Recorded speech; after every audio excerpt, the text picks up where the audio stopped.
Well, we were all playing Apex Legends for a minute back when it came out, and I stopped.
How's it going, kids? Uncle Ted here. Just going to recommend you to my blood brothers, Radio Underground. The rest of the podcast world is nothing more than bloated agriculture. These guys represent the mythical flight of the arrow that pierces free-roaming creatures that give you the proper nutrition you need to rock your ass off like the rhythm and blues gods of years past. Check out Radio Underground. Quit listening to that other shit that has no substance at all. Just check these guys out. They're also from Michigan, my home state. God bless America. God bless guns. And slap a vegan in the fucking face, because Uncle Ted doesn't like those motherfuckers. And you shouldn't either. Listen to Radio Underground.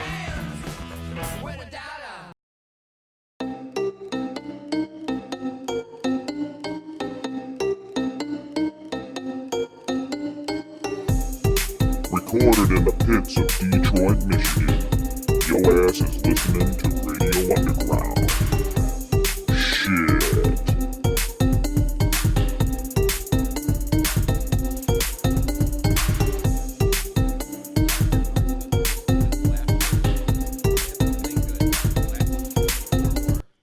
Radio Underground, episode 36.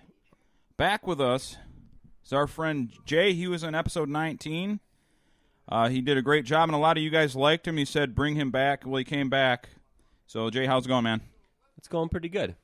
You said this is episode 36, and I was on 19? Correct. Has it really been that many weeks since I've seen you guys? Yes. Yes. Wow. The whole summer, I think. Yes. Yeah. Yeah, that was May. That was just before Memorial Day, I believe. Something around there, yeah. Yeah. Weather was starting to get nice. We were bitching about the fireworks. The fireworks, that's right, yeah. Which, don't ever complain about fireworks on any of the city forums because you would get lit up. Now, I got away with it many times. Gosh. It's like, he's like, fags, you don't like fireworks? It's like, no, I like fireworks enough. No, I don't like fireworks anymore. I will go, if somebody's lighting them off, like on the 4th of July, I'll watch them. But if you complain about it, because they get, 15 days a year to shoot them off by law in the state. But if, man, they were doing it every single day for like July and August, and I complained about it, or I comment on somebody else's complaint. I didn't feel this year was that bad. By me, it was. Yeah. You want to hear the saddest story though? So my dad's go-to bar was the bowling alley Apollo. Oh yeah. Izzy's, was that the bar? Yep. He goes there because of proximity. Yeah. Like, what is the closest bar to my house to go play Keno, have a couple beers, maybe get a burger? Well, they closed that. It's the fucking fireworks warehouse now. Yep. So now he's going to Gabriel's. Oh God, no. Oh no. I'm trying to find him another location. Your dad like black girls twerking on him? My dad likes to just be by himself at the bar, play Keno, but it's like, what's the alternative? He could be going to Dooley's. Yeah. Oh God. Yeah. You prefer to use a stand? If I'd have known that, I'd have set you up. No, I'm using the stand because I either have your cat's hair or my dog's hair in my fucking eyeball, and I keep doing this. He's like wiping his eyes. Oh, okay. It's probably the cat. I got 3, unfortunately. I'm a crazy cat, man. It happens. Yeah. It happens. I'm trying to think of any other bars that are close. Because your dad's still in the same spot. Your parents are still in the same spot, right? Yeah. So they're like 2 blocks from They me. used to like to go to that place that was Bravo, then Sean Patrick's. And then Romano's. And is it even open now? Nope. Yeah. The guy got, from what I heard, deported. So they closed it down. It used to have a Coke. It was a Coke front for a minute too, and it was one of those places. Chiavi's. Yeah, I don't remember. Shivani's. I don't know, something like that. There's really not a lot of good bars in this area. Nope. Like the closest one in proximity to me is probably Club 11, and that place just stinks. No. Yeah. Nope. I don't remember last. Have I gone to a bar lately? Oh, probably Stonewood. And that's just because they have food, and we went there when someone came into town. They also have tarot card readings, I see every once in a while. They do that too, yeah. And I went there for the high school's Hall of Fame induction. Is this obnoxious to do? Yeah. No. But no, besides that, that's close proximity to your parents. My wife watches that Long Island Medium, talking about tarot cards and all that shit. Yeah. I watched that, and I was like, this is horrific. It's so bad. Because people, when they have a loved one died, someone close to them, I had my sister pass away, and they exploit people that like are just searching. It's kind of stomach turning. I remember. Like, did you have a brother? I'm thinking of a male person that was really close to you. Like, okay, that's a 50-50 shot that you had a male that you were close to. That's how you end up looking for your bike in the basement of the Alamo. Yeah. Love that movie. No, but I've actually heard, what do you call it, like the devil's advocate for that kind of stuff, the medium. Because they put people at peace. Well, there's some people that just need closure, and if that makes them feel better where they're not going through the rest of their life grief-stricken and, I don't know, like... Yeah. That's not the way I'd want to feel. But no, hell no, but I understand. I can understand. Phil said you are indeed a fag, Brian. All right, no, I'm not, but okay. I don't know why he said it. Oh, I sent him a picture. Oh. And I'll tell you what it is later. Okay. It's 2 men having sex. No, it's not. No. And it's not any dickhole pleasures either. It's not DHP. No. Is this radio show banned in China yet? Not yet. Yeah? No. Not yet. No. We were going to talk about that, though, the Blizzard thing. Well, does that tie into that too? The South Park thing. Well, I'm talking about the South Park, but then who was it that just some like major DJ Zed? I've seen it before. He just liked a tweet from South Park. Yep. Banned in China. You're not allowed in China to somebody play on your laptop for thousands of people anymore. Some guy who's a gamer said something about China, and Blizzard's like, nope, you can't.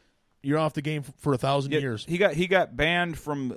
Like Blizzard, he can't play Overwatch or World of Warcraft or Hearthstone, none of that shit. And there's a big push to like boycott Blizzard, but like no one will do it because they're hopelessly addicted to World of Warcraft. Yeah, they're like, we're gonna boycott BlizzCon. So I'm kind of naive to this. So when they say banned by China, it's obviously not like the whole country is like banned. Like, how does it get back to the? Is just that reported like of news, and then it's like the higher ups in the government are like, fuck this guy, ban him.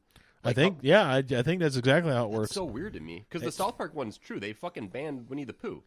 Yep, like they actually did because they said he looks like when the president or the dictator. I don't know what his name is.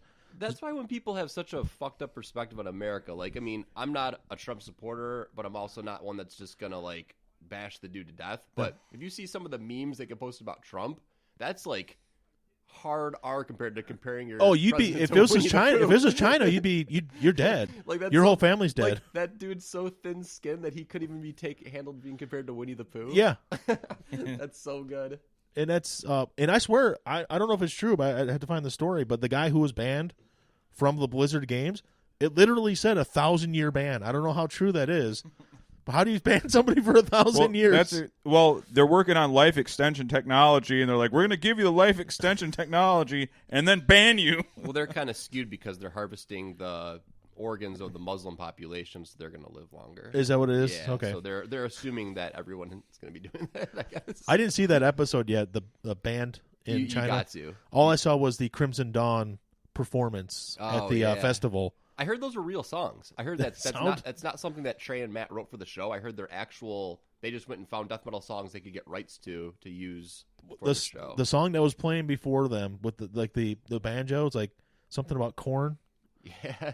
That song killed me. I'll have to find it and play it from. No, the South Park shit's been really good, and then it's funny seeing too just China be the Walker, and then the bitch dog is the NBA, and the NBA just being on China's leash. Yeah, because that was the other one. Was one of the guys from the Rockets, one of the not the GM, but. And all he said was like, it was actually like kind of like nice, like I'm a big believer in human rights or something. They don't really get it right over there or something like that. And it was like the rest of the NBA was like, whoa, guy. Settle down with that kind of hate speak. They even had like basketball players like, we don't necessarily think that way. Like James Harden, like totally sided with the team. I was like, what the fuck, James Harden? Yeah, these guys used to always be like real like loud and like have a lot of bravado, and now they're just such bitches. Well, I guess whoever's paying you is. But well, what's the Steve Kerr too? Even he's like, I don't really know what's going on. Oh, okay, guy. Yeah. Okay, guy. Yeah, sure you do. Because he's the guy that's always woke and has his thumb on the pulse of every social he issue. knows. And now he has no idea what's going on with China. I don't pay much attention to that. Really You're full of shit. Yeah, I don't pay attention to actual oppression. I'm going to bitch about made-up shit. Yeah. Well, even I might be off base, but like Popovich, he's always like that too. Real he's really he outspoken. Hates Trump and all that. And he somehow managed to take the China thing and then just spin it around and be like, oh, also, we have Donald Trump here. That's not good for you, man. It's like, whoa, like, slow down. Yeah. Not everything is about the guy you hate. And that's what I hate, too. It's like, now it sounds like I'm fucking defending Trump, who I don't even like. But you got to just play fair ball here. Like, it's fucking insane. The thing is, I'm an unapologetic right-winger, but I don't talk about it on here because debates, the best-case scenario in a debate is the person... Well, okay, the lightning strikes case scenario, you change your mind, but that happens like 7 out of every billion. Yeah. But the best case scenario is you're both just mad at each other, and then it fizzles out. The most likely case scenario, you're not talking to a friend or family for a while because of it. Yeah. And no one's changed their mind. It's, you know what I mean? That's why, I'm talking about out on here is fine. We're a podcast. We talk about whatever. Oh no, I gladly tap out even when I believe. I'm talking about when you're in a room with like friends and family. I will tap out against everything I believe in just to end the bullshit, because if I'm especially with my friends I don't see often, we're gonna waste our 4 or 5 hours together arguing. We could just change the subject to anything else, like religion. You could talk about religion. You could always segue into religion. It's easy. The two things you never talk about if you don't want to fight to break up: politics and religion. Well, every time. The thing is too, though, you think it's everything now because of the internet. People fight about everything, like how we did gaming here. If you say I prefer Xbox, it's better than PlayStation, I will get more hate than if I tell you I voted for Trump. I will get more hate than a Trump supporter. Yep. Being a Trump supporter, I would get more hate saying I like Xbox over Sony. There's also these like false equivalencies where like if there's 10 things that we can be divided on, we assume that if you have to be all 10 of them on one side and against all the other, and it's like you can't just be like, I'm for women's rights, but I'm also for guns. Whoa, guy. Whoa. You can't be both. Yeah, you can't be both, and that's why you see go all these fuck people yourself. I can too. Are running for president. You have to. The party has to, approve every single thing you do. So you see people being like bullshit. Like they have these beliefs and they feel like they can't get far because they don't meet all 10 boxes checked off, and it's insane. See, I'm part of I like socially conservative but fiscally liberal, like left. Well, yeah, I think they're called National Socialists. That's what I am. You don't have. It's the a real pie. There's a. You don't have an alligator on your polo and that little haircut that's buzzed on the side. And I'm not physically fit. Like you get kicked out of the white nationalist movement if you're fat. So I can't be a white nationalist. Chicken wing sauce all over your eyes on shirt. Yeah, I got I'm fucking. I'm bad. I'm a band. I can't be that. I haven't seen the Joker movie. That's one thing I want to talk about too. Have you guys seen that? No. I haven't, but I was reading about for a while before it came out. All these negative reviews, and I was like, why? I think it got review bombed a little bit. Well, the thing about that I read about why is because Todd Phillips, Yeah. before the movie even was getting like big reviews, a bunch of people were already shitting on it, like the guys that are against guns, against violence, like the real liberal like reviewers. Yeah. And they were already ragging Like it. super far left. And he's like, you guys haven't even seen the movie. Like, you're already jumping in conclusions. Like, you guys are just as bad as the fucking far right. And then once the other reviewers that heard that comment, they were like, hey, guys, we all got to just trash this movie because he just ripped on the fucking liberal I still think it critics. ended up like with a 71 on Rotten Tomatoes. Audience scores.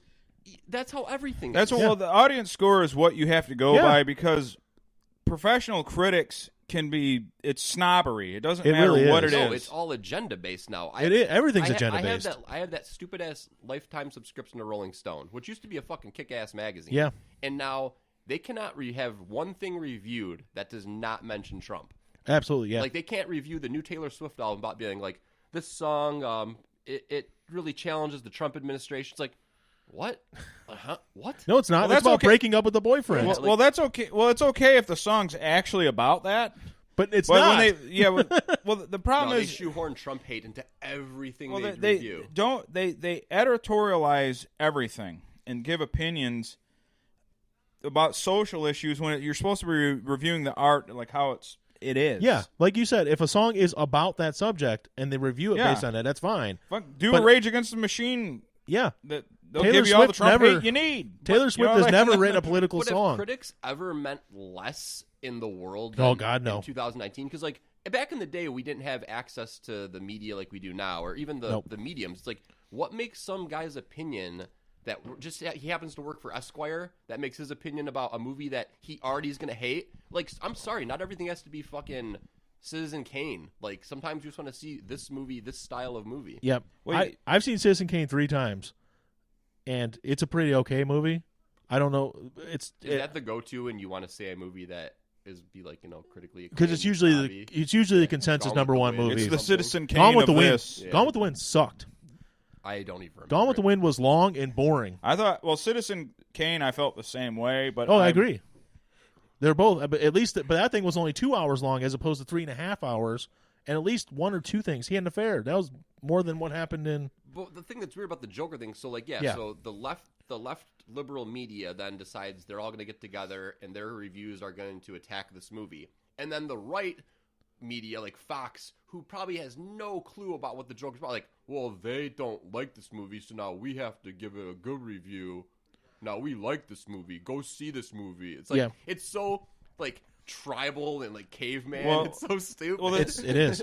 The thing about it is supposedly it has some like incel tropes, which guys that don't fit in, they can't get a girl. Hey, that's been movies since I was yeah, fucking born. and the funny thing is now it Yeah. has like a bad connotation because every now and then they do snap and mow Shoot some up people down. Batman premieres and stuff. like, but the point I guess the point I'm trying to make is like the movie is not from what I heard isn't taking a particular stance. It's just saying people like this who you treat badly, you cast them out and you don't let them a part of your gang or your clique, they can snap. It can happen. Yeah, that's just fact. yeah. Like, Hey, why can't it just be a movie about a comic book villain? well, Yeah. the funny thing is, Also, I why does don't. everything have to have some great meaning? Yeah, I don't like comic book movies that much anymore. I burn myself out on them.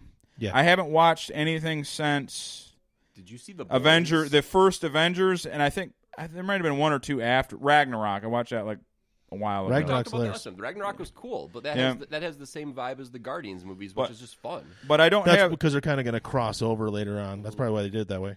and I guess that segues into my next point. The Robert Downey.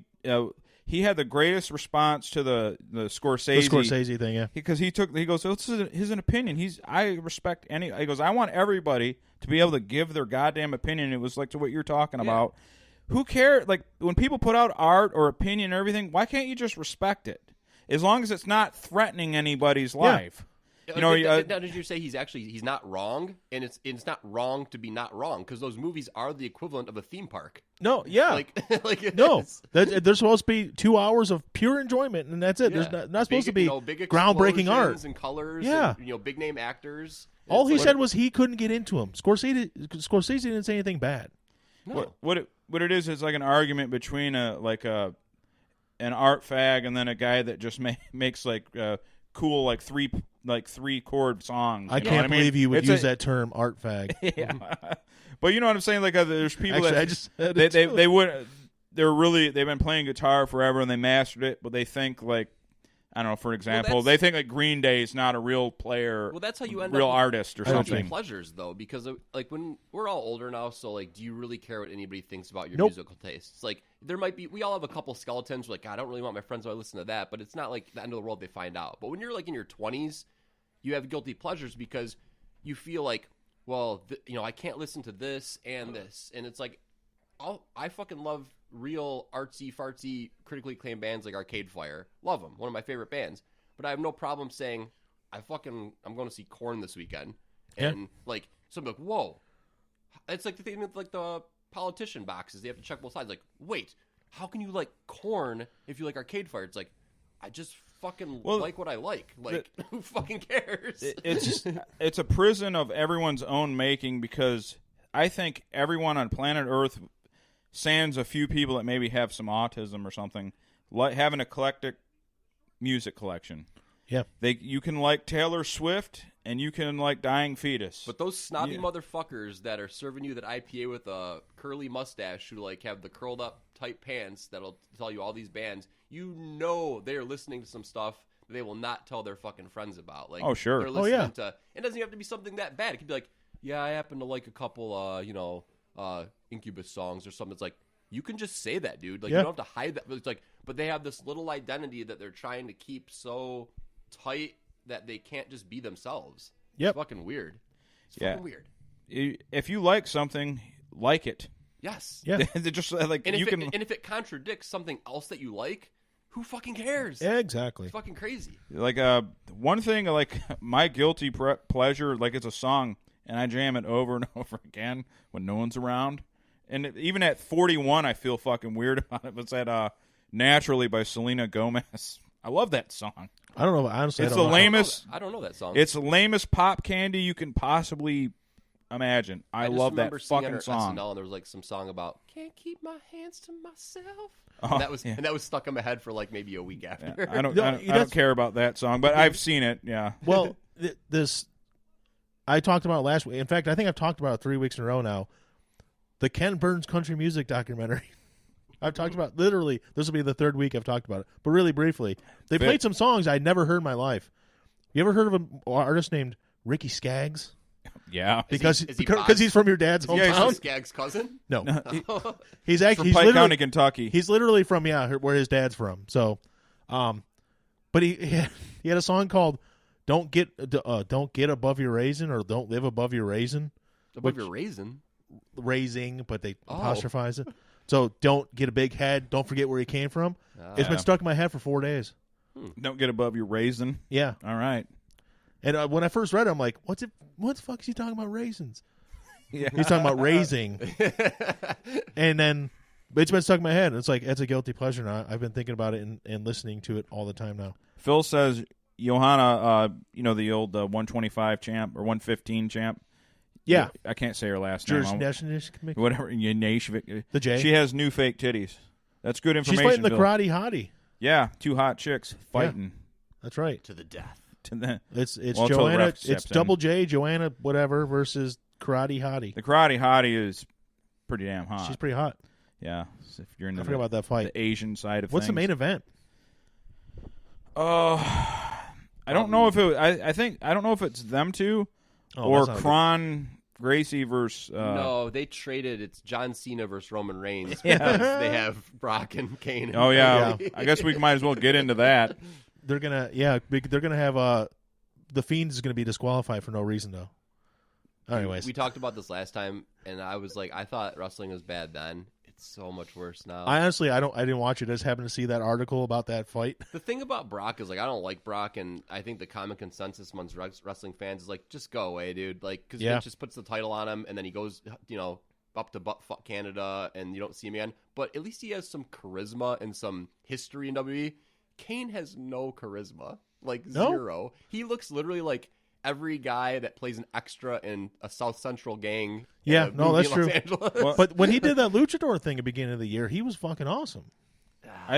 See, the thing was with Kane is, And he's like the nicest guy in the world, and he doesn't have a lot of personality, even for an MMA guy, which they're just stone cold killers. They beat people up for money. Well, they paired him with Mysterio, and they're acting like he doesn't know how to speak English, apparently. Oh, I didn't know that. Why are they really doing that? He hasn't said anything other than like mouthing. He's fought on many pay-per-views. He's an American. I guess he was born here. His parents weren't. I guess he's not good with promos, so Mysterio's doing all the talking for him. And newsflash, Mysterio kind of fucking sucks at promos to begin with.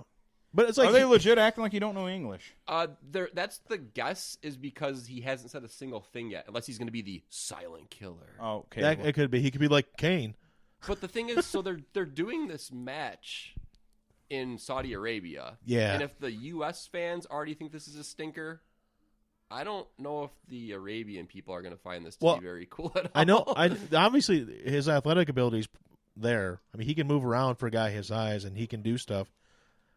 But you got to be able to talk. You also, no one knew who he was. When he showed up, they paired him with Mysterio to get him the Mysterio pop with the theme song.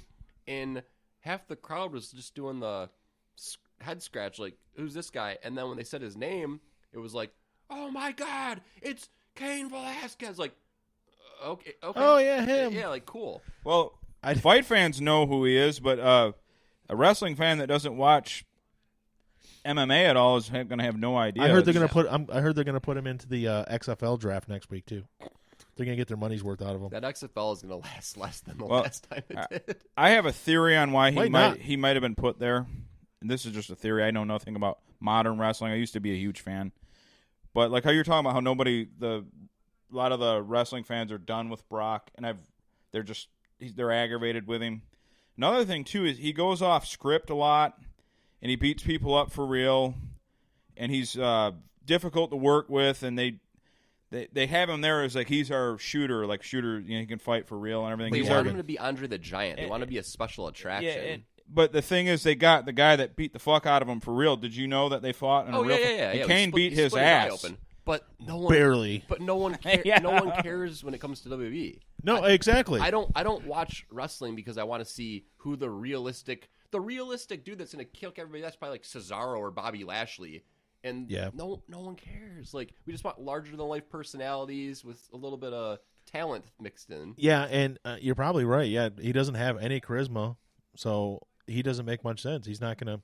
And then they have a boxer that no one knows who is going to face Braun Strowman. Tyson Fury? Yeah, but I think that's more of a one-off. Whereas, you know what it is? It's WWE pretty much acts as a, how can I say this? Like, if you want to be successful wrestler, go do anything else. Be a musician, a boxer, a painter, and get popular in that. And then Vince McMahon will suck your literal dick and be like, yes. You want to be on our show? We love other people from other industries. Come on in and beat up one of our homegrown talents. Well, back to Trump. That's what happened. Trump was so popular, he brings him in. So you're going to have a boxer that no one knows who he is, who probably also has no charisma, who's going to job out one of their fucking talents that's there every week. Yeah, actually, you said Bobby Lashley. Those guys that actually could kick her ass. Strowman should probably be in that conversation too. If Justin Bieber called Vince McMahon tomorrow and was like, "I've always been a big fan. I want to wrestle," Vince McMahon like, "Triple H, how many tweets does he get per week? How's his social media? How many followers do you have?" They would put Bieber over Seth Rollins at WrestleMania. All I know is that Hell in a Cell, that from what I heard, the whole ending to that thing was just a huge, gigantic clusterfuck. You mean a DQ and a no disqualification? Yeah. So how do you do that? It was like the beginning of the show when I kept screwing up the bites. Well, there's this fine line with like Wrestle Logic where it's so absurd it makes you chuckle, and then it gets to the point where it's so absurd it insults the fans' intelligence. Yeah. And then it just pisses everybody off.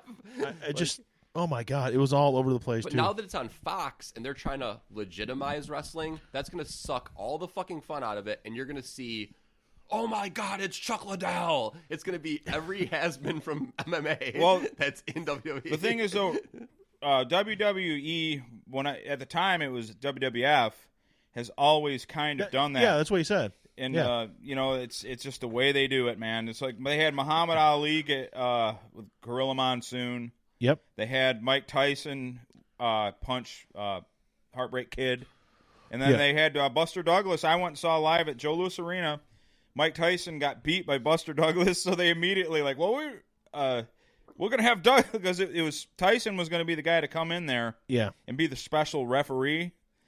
And then frickin' the greatest upset in boxing history happened, and fucking Tyson lost. So all of a sudden, Buster Douglas is there. I remember that. Didn't short guy Floyd Mayweather Rick wasn't Rude got even WWE? attacked by a fan during that. Oh yeah. Didn't he fight the Big Show? Yeah. But the thing is, it's so much more about sports entertainment. They probably couldn't have a more talented roster. You watch a guy like AJ Styles, Seth Rollins, the ring. Yeah. It's fucking exciting. Like they put on a good match, but it's like WWE now exists as a vehicle. Of a PR vehicle. So if Hugh Jackman has a new movie coming out, it's like, let's book Hugh Jackman to beat up The Miz on TV, and then he can say, I got this movie coming out this week. It's like, all you're doing is making the guys that are there every week look like the weakest pieces of shit and lose all their credibility. Wasn't Hugh Jackman on it? Yeah. No. Didn't he punch Dolph Ziggler? Somebody, yeah. Yeah, he punched him for real and hit him in the jaw. It had Michael Strahan come on and like fuck up The Miz or something. It's like, it's a vehicle to make other industries bigger, and their product gets money, but the product suffers. Yeah, they're supposed to be the baddest people on the planet, but Hugh Jackman just came in from Broadway and kicked your ass. Snooki was at WrestleMania one year and beat up one of the best women wrestlers that they had. Yeah, see, that's why it gets stupid. Or they had LT beat up Bam Bam Bigelow. Well, that makes sense. That match was actually kind of cool, though. It doesn't make sense. Bam Bam could kill people. You know who did? But at least that one's a little bit closer than Floyd Mayweather and they Big both Show. did a whole bunch of cocaine, apparently. Not at the time, but like in the past. Yeah, well, one ended up finishing them off, but yeah. But no, you remember the when they had that promo? I remember that people were so mad during the LT. There was an episode of Raw. It was 100% dedicated to LT versus Bam Bam hype. They didn't even do any matches. Yeah, it was literally 100%. Everybody was so pissed off. That's like last night. They have SmackDown on Fox. Yeah, and they had a draft. And is there anything less? So just imagine having a football draft of just two teams, and everyone's going to go to either one of these two teams. And they had fake war rooms set up. Oh God, where it was like a bunch of actors around a table. So every time it'd be like, Raw has picked Roman Reigns, and then they'd flash the span. They're like, "Oh my God!" and holding their faces. And then when they their pick, they're like high fiving. Yeah. That's so lame. We got him. So in a 2-hour show, I believe they had 5 matches that maybe equal out to 50 minutes of wrestling. And then the other hour. And then you throw in commercials. Then you throw in a draft. You can literally, what'd be more exciting is just have the show, and the guys that are on that brand now, they just come out in the match oh my God, he's on this show. Yeah. Rather than announce, they do that now with comebacks. So Batista, when he came back, you could just have Batista show up on a random day and just beat up somebody, and the word of mouth oh my God, but surprise, Batista came back. But what they do is they announce the date he's coming back. They tell you the time he's going to be there. Yeah, there's no secrets anymore. There's no secrets. They just promote everything because they care so much more about the internet clicks and the activity for that. And then who gives a shit? It's so short-sighted. And whereas if the guy just came out, like you said, week 2 is going to get those hits. Yeah. Because oh my God, but he's back and everyone's going to be they're not expecting it. So they're doing a live action hashtag. Basically. Yeah. It's whack. It's weird. I mean, wrestling, after the Monday Night Wars ended, I watched it a little while, another year maybe. And wrestling just lost its luster, man. I don't know why. I just, the guys now that are in ring are probably better than they've ever been. Ever. They're super athletic, but there's just something about the presentation. It's the booking. It's not the guys. The talent's there. All you got to think about is the storylines are there, too. It's just, but last night they have this draft. they used every Fox. Sorry, I don't watch a lot of the sports on Fox, but they used like Joe Buck, like, tell us about your favorite wrestler. And it was just like, then Troy Aikman, what move would you use if you were Joe Buck is wrestle? the literal worst. I hate Joe Buck. But they were just talking to Fox guys about the draft, and they had Booker T breaking down the draft results. It's like, you had two entities picking dudes for fake. Yeah. Like, this is fucking It's not stupid. like real drafts are exciting. That's not. I love the draft for real. I can't watch, as much as I love like hockey, I can't watch. Oh, I can't watch draft. hockey. Football is it. That's the only draft I watch. I'm just so confused by. I mean, I know a lot of people do like it, and I know like it draws big, but I can't imagine buying a ticket or getting a ticket to something and just watching players get called to teams when I could just the next day just go online and be like, oh, It's like a NFL player cattle auction. yeah. That's basically all it is.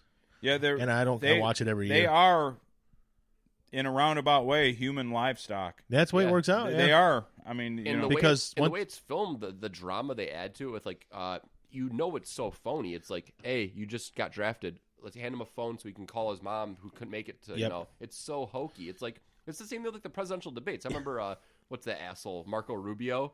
Yeah. Like he pretty much like at those debates like called the cameraman over and then prayed with his fucking family. It's like. And then looking over, like making sure he's getting filmed. It's like it's all just. I hokey really TV am bullshit. Christian Coalition. We could use these donation bucks right now. It's so Hey, stupid. Or they'll be like, as soon as they start interviewing the guy, like, you just got drafted. Your mother died when you were 12. It's like, oh, God. Can't you just let the guy revel in what he got? You don't really see it in football because I think like or actually sports in general now because there's so much more money on the line. But do you remember like Eric Lindros like gets drafted? Was it to Colorado? It was like Well, nope. when they were up north, yeah. Yeah, nope, not playing there. Yeah. Well, it used to. I mean, John Elway did it. Yeah, it's like back in the day, you could just be like, "It's gonna be a no for me, dog. Not going there."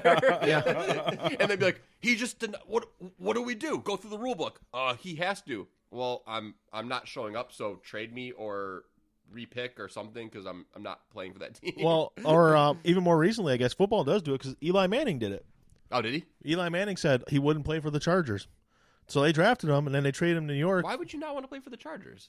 At the time, he just didn't want to be there. San Diego. I don't want to be where it's warm year round and it's He didn't not like- as shitty as L.A. He didn't like where it's going. He didn't like the coach. Or the market media isn't on my dick all the time yelling at me and calling me a fucking loser. Like So they ended up trading him. It was like a swap. Him and Phillip Rivers got swapped. I never knew that. Yeah. Also, not a big football guy, so. We're dead to Phil because the hockey draft. We don't. He's a fucking hockey fanatic. We know we love hockey. We were I just love talking about hockey. it. I just can't watch people pick other people as entertainment. Yeah. Yeah, We were just talking about the Red Wings Eat before it, this Phil. started. Eat it. We love hockey.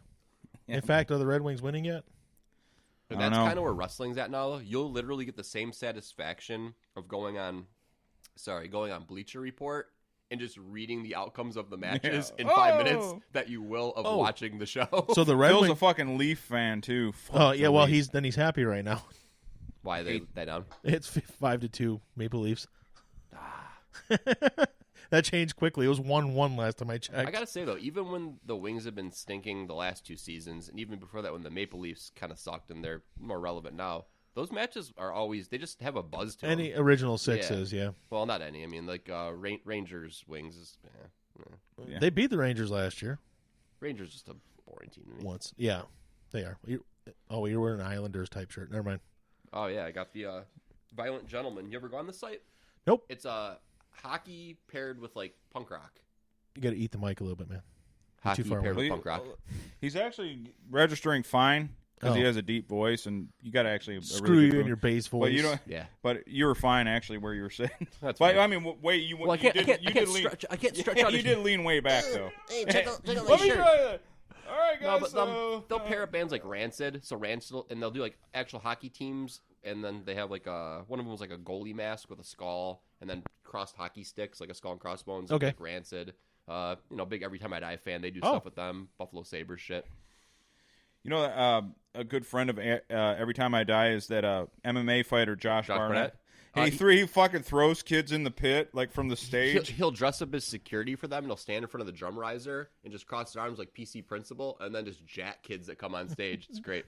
PC Principal. Yeah, fuck. I mean, I wouldn't fuck with Josh Barnett, man. Well, then their guitar player, Andy Williams, he used to be like a bigger, kind of chubby guy, great guitar player, and then he's always been a big wrestling fan. Now he's a semi-pro wrestler in his off time from Every Time I Die, and he's just jacked, but he's got the bald head and the old-timey mustache where he looks like he'd be wearing like a leopard singlet. Oh, the John L. Sullivan, step on the line!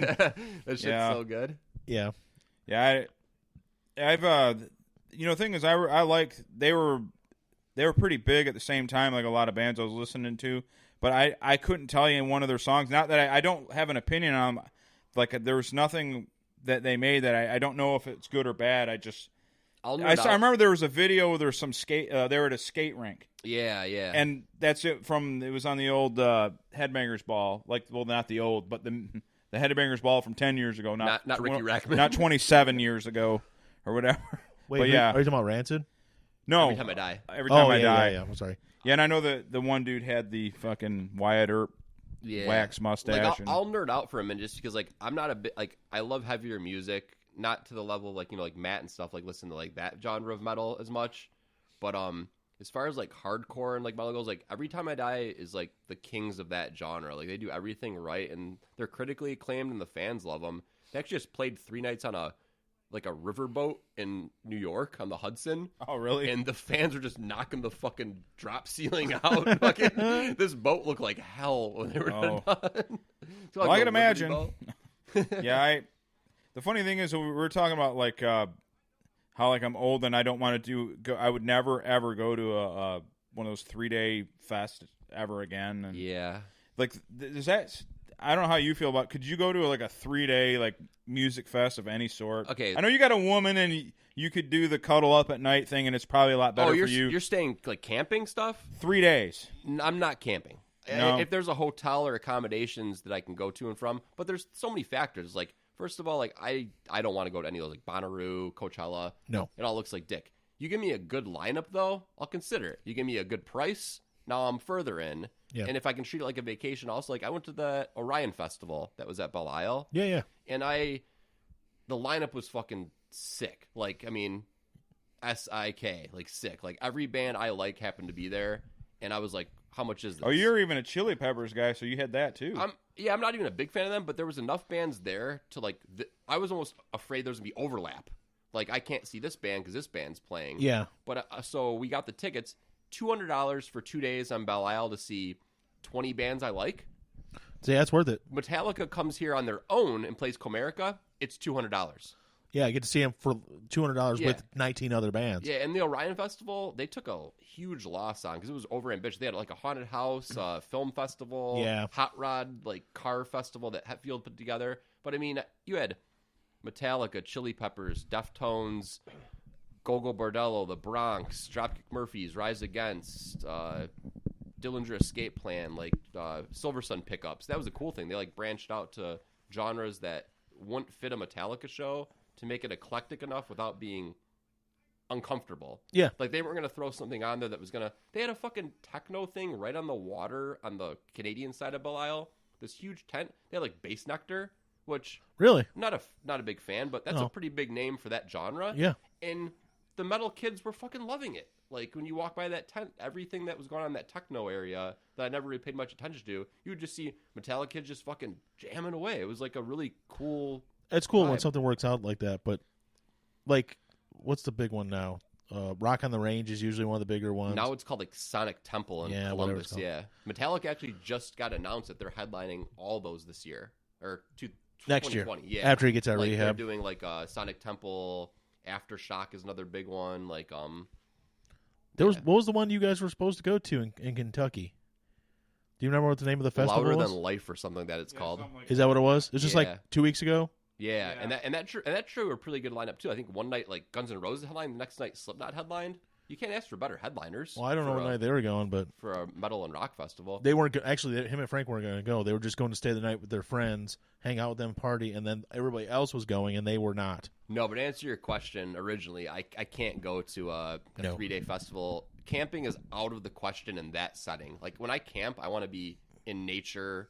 Like I want to listen to chill music by a fire, have a couple beers. I don't want to be like worrying about people ganking my shit. Sleep in a tent. Where do you think you're keeping all your stuff when you're watching the bands? In a fucking zip up tent. Gonna lock my tent. Oh, I got a knife. No, everybody there will have integrity. There will not be a single drug addict at a rock show. You're right. Because Woodstock '99, nobody got raped. No rapes or anything. Yeah, nothing bad happened there. Well, we were talking about the Monsters of Rock tour. It was the ultimate murder, death, rape fucking in Russia. show in Russia. Scorpions, Van Halen, everybody, all the great American bands went there because the communists let all of them come there and they give them some freedom, and that's we're coming here to bring you some fucking freedom. Well, on top of the freedom, their security staff was the Red Army, and they didn't know how to deal. They didn't know what a mosh pit was. They thought it was real, like a riot breaking out. So anytime they would mosh, they would beat the fuck out of anyone who moshed with like batons because they thought it was a riot breaking out. They didn't know what a mosh pit even was, and there was like multiple deaths. Well, like, and then rapes and everything. The other thing was the manager of at least three of the groups. They weren't ready for freedom. The manager of Bon Jovi and Motley Crue, and I think what's that guy's name? Doc McGee. Yeah, that's right. He was there, and he's what you would call a what's the term? A drug smuggler. Yeah. A distributor of drugs, not just for the bands, but like he went to federal prison for having a drug smuggling ring. He took drugs with him to Russia and was distributing people and trying to sell them on the black market. So he basically used the bands as a front to cover up his smuggling. You watched the Motley Crue movie on Netflix? Yeah. I liked it, but man, it was like so much stuff that wasn't right. It's okay though. But it was still entertaining. It just needed to be goofy. And Machine Gun Kelly, awesome. Tommy did a great Lee. job. We talked about that when it was on. Yeah, we both liked it. It's weird, like seeing him talk normal instead of his his total kind of wigger persona that he has. But it was cool. He's actually a pretty good actor. He was in something. Get that word out of your system now, because 2020 that's going to be the one that's gone. I can't call anybody a wigger anymore. No, he has more of an urban. Well, the funny thing accent. You can't even say that, I don't think. I'll tell you something that... Is he a thug? Is he a thug? A clip that actually did really well on our YouTube. It's one of our higher-rated YouTube clips. When us three were talking about like the 90s fashion. We were here in episode 9, and we were going on about it. And I put that out as a clip. And I on BitChute and YouTube, we were getting a lot of people like chiming in. Oh, yeah, I had the fucking IOU. I had this. I had the... Yeah, you just got to be. There's a way to talk about things that are like not even like dicey, but there's a way to talk about it where you're talking about it, not talking like at it. You know what I mean? Like, I don't know. I'm kind of a blowhard. I don't know that tactic. That'll be the next. That'll be the next word that's gone. That's gonna be a word it's on the nose. Don't say dicey in my home. Get out. Get the fuck out. Yeah, I don't know, man. That freaking. But anyway, that episode did pretty good. I had a few people that listen. My friends, and they're like, "Yeah, that guy's really good. Bring him back." And you came back. The critics, as in. I meant to, but then I ended up spending the rest of my summer on Saturday nights binge drinking. Well, that's good. That's good. Well, join the club. Well, and just binge drink here, Jay. That's all you got to do. Janine, she changes schedules so often, like every 6 months. So she was on mornings for the first time, which she's not a morning person. Yeah. So pretty much I just wanted to spend all my summer nights hanging with her because it was rare. And then she got back onto her overnight, midnight shift. So, yeah. And now it's almost Halloween and you're back. Yeah. Yeah, I'll every now and then I'll see you or her walking the dog by my house. I like going on this street, not only because, like, obviously... You like the turn? Yeah, it just has a nice, like, rectangle for me rather than going down there and what the fuck is this building over here that is old school? It used to be a school, and what is it now though?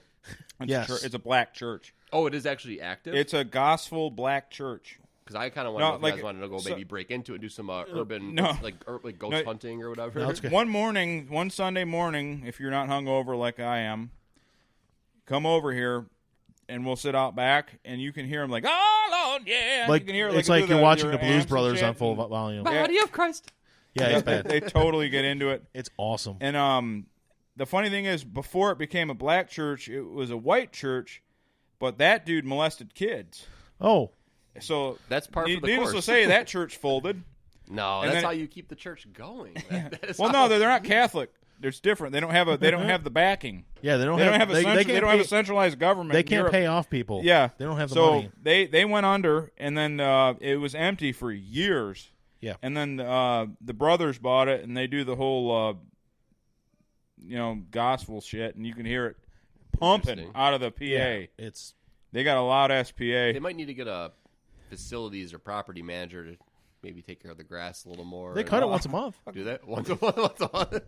Well, you know what they say. When I'm wrong, I ain't even go. You that- know the old trope. Is that where You know the the old- Kanye West sermon is going to be? Did you see that? Oh God, Morgan's in the chat. So, Oh. so Kanye's new thing is he's going to have like Kanye West sermons, and you're like, oh, that's cool. Like, Yeah, he's I been- mean, just for the sheer absurdity of it, like I would go see Kanye West do a church sermon. Well, that's what he did at the Fillmore like 2 weeks ago. It wasn't. He was never there.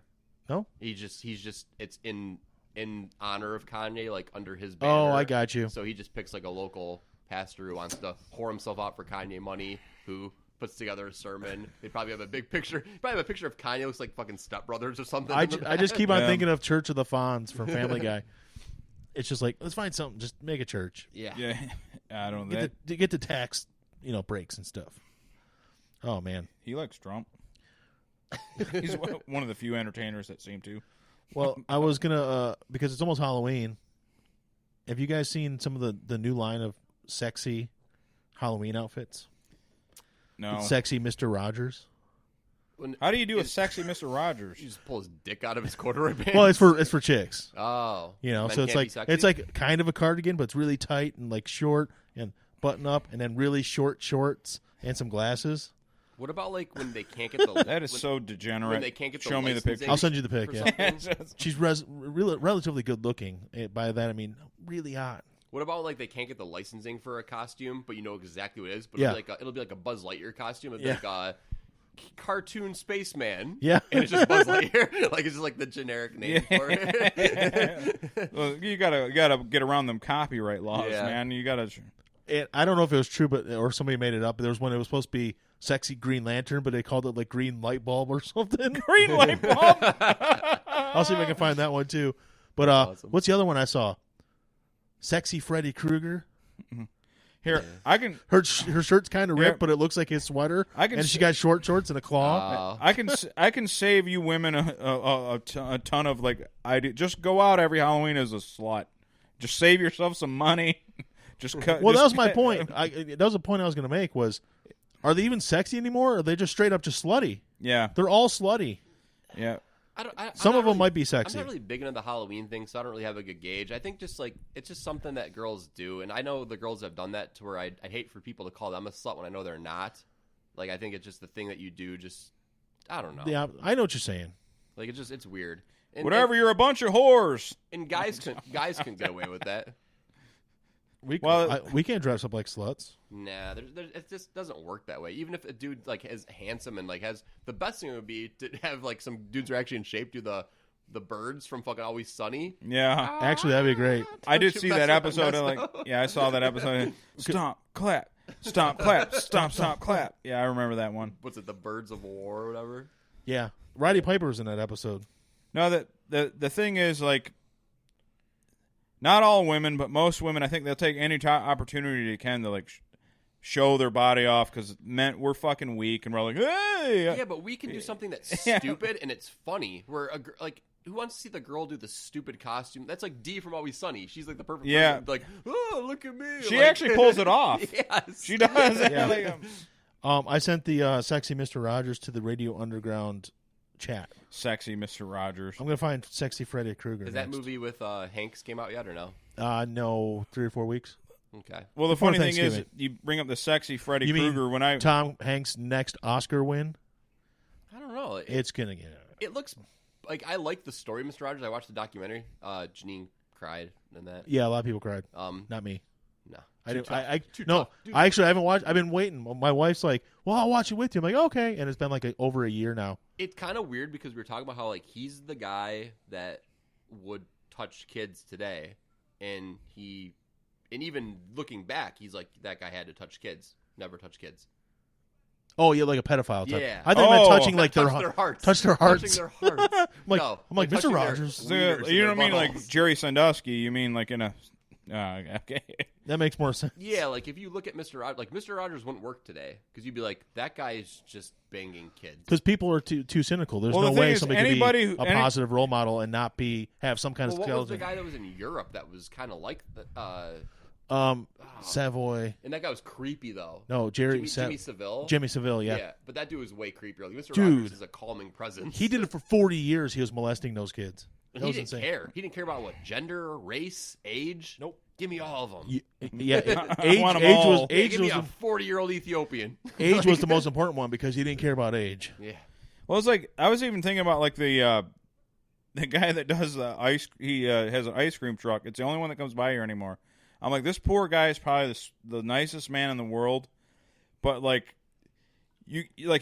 he's like so friendly and everything, and he high fives my nephew and everything. Like it just sad like in the modern era that like everybody like you got that like, well, what is this? You know, What's man. he up to? Why Yeah, has he got come an ice on, cream man. truck? Yep. What are you doing, bro? Why is he slinging Choco Tacos and high-fiving my nephew? Yeah, like what's your problem? Like, What's your end game here, bro? yeah, it's To make money to pay my bills by selling fucking ice cream. Yeah, it's like yeah, it's so bad. But yeah, it's like you can't be like it's like Bill Burr said, like he's like when a little kid comes around you and like takes a liking to you and looks up to you, you're like, hey, get away from me. You know, like Totally. you could be a total positive influence in the kid's life, but you can't now. You can't I can't help him. Because if I help him, then I'm gonna get accused of some Yeah, shit. I remember Yeah, like even when I was a little kid, like I mean, I got a pretty good like long-term memory. I remember like sitting on my parents' friends' laps, and it just like you would just sit on their lap, and they'd Yeah. tell you about something. Yep. Watch a movie, and then now if like one of my friends' kids sat on my lap, be like, ah, Here's Morgan's.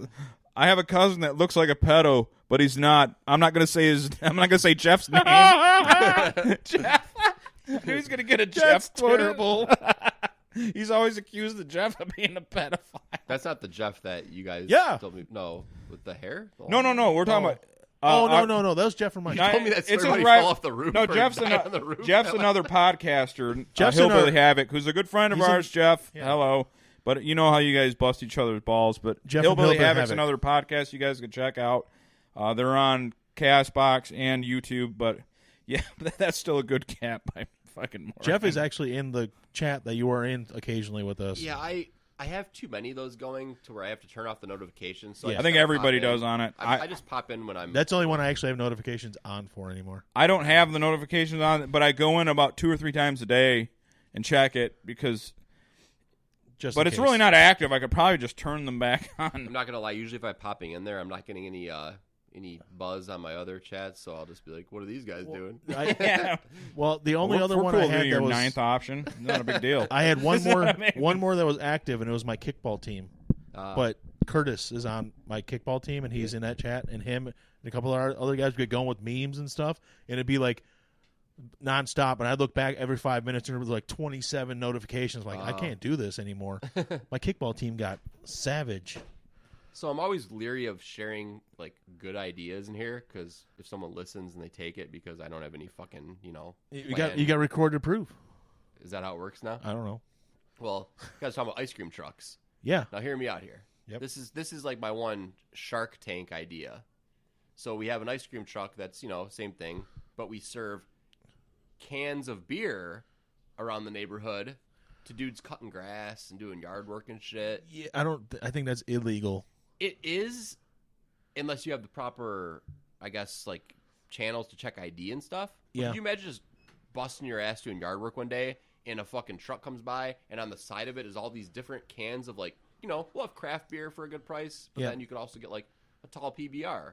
It's like, fuck, that sounds amazing right now. Just give me that. Well, or you could do the backdoor route, like a lot of the weed places were doing at one point, where like I think it was Massachusetts, they couldn't sell marijuana, but they could give it away.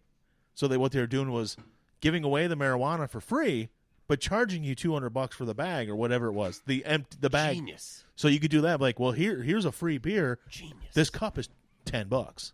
Ah. There you go. Rascals. That's how you get around it. You can. That's technically legal. Even a place in Ann Arbor was doing that. They were like selling weed, but they weren't. Like, they're like, here's weed. So I noticed it more when I went to California, but like the vaping stuff, like the vape zone, that was bigger there before it was ever here. Okay, yeah. It's like, and then it got big here, but it's like, do we really need that many, like the vape zone, the vape warehouse? And like my buddy told me, he thinks it's because they built these places for that and the anticipation of the legalization of weed that they can switch over to. Most people, that's their theory, yeah. Okay, because that makes a lot more sense to me, because I honestly, I don't, maybe I'm off base here. I know like one person that vapes out of all. Is his name Frank? No, but he does too. Or Frank's daughter? No, Frank definitely vapes. Oh, God. Okay, well, in my close knit of family and friends, I know one person that does that. Does anybody but know? I see these places fucking everywhere. All over the place. And you're right. That's probably why they opened them. Was and for also, that. like, I'm not a weed guy. No. But I still don't know, like, where are we at right now with that? Because they're still doing the guidelines. We won't know anything till next month. Because I drive on Grossbeck and there's this like kind of cool ass billboard with it looks like lightsabers that make a weed leaf. Yeah. And I actually saw that place because I had to take a detour when I was coming back from Detroit a couple weeks ago. Take the long way home. Was it House of Dank or no? It's King actually Seaweed? It's the really like medical looking one that's fancy with like the lightsabers make the marijuana leaf on the billboard. There's so many of them though. Yeah, that's my point though. So like, live well. Can we go there and just buy weed? Like, I mean, I don't smoke or buy weed. So That's the thing. No one knows because no one knows what they haven't. No one knows, and that's why they keep on sending out the list of communities that have opted out of it, and every community around us has opted out of it. Every one of them, because no one knows the guidelines yet. So they can't have businesses here. But the thing is, they've opted out. But if they see the guidelines and they're like, "Oh, those guidelines are pretty good," actually.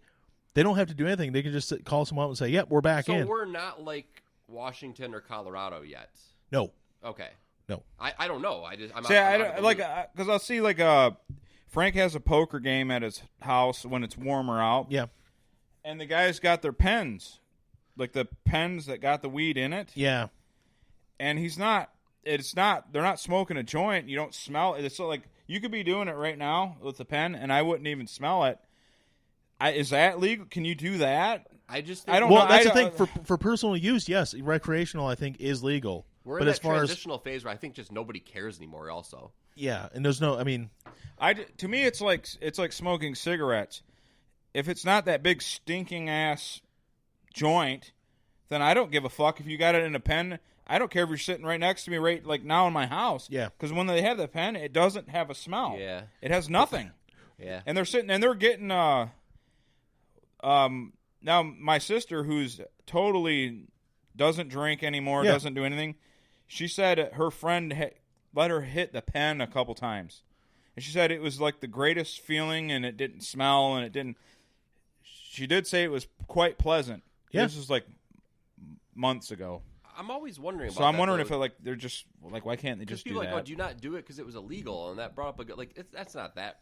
I really don't like smoking anything, to be honest with you, but people are like, oh, you're going to see everyone's going to be smoking weed once it's legal. It's like, do people just not do it because it's not legal? Everybody was doing it anyways. It didn't matter. I guess in my circle, maybe it's like 50-50.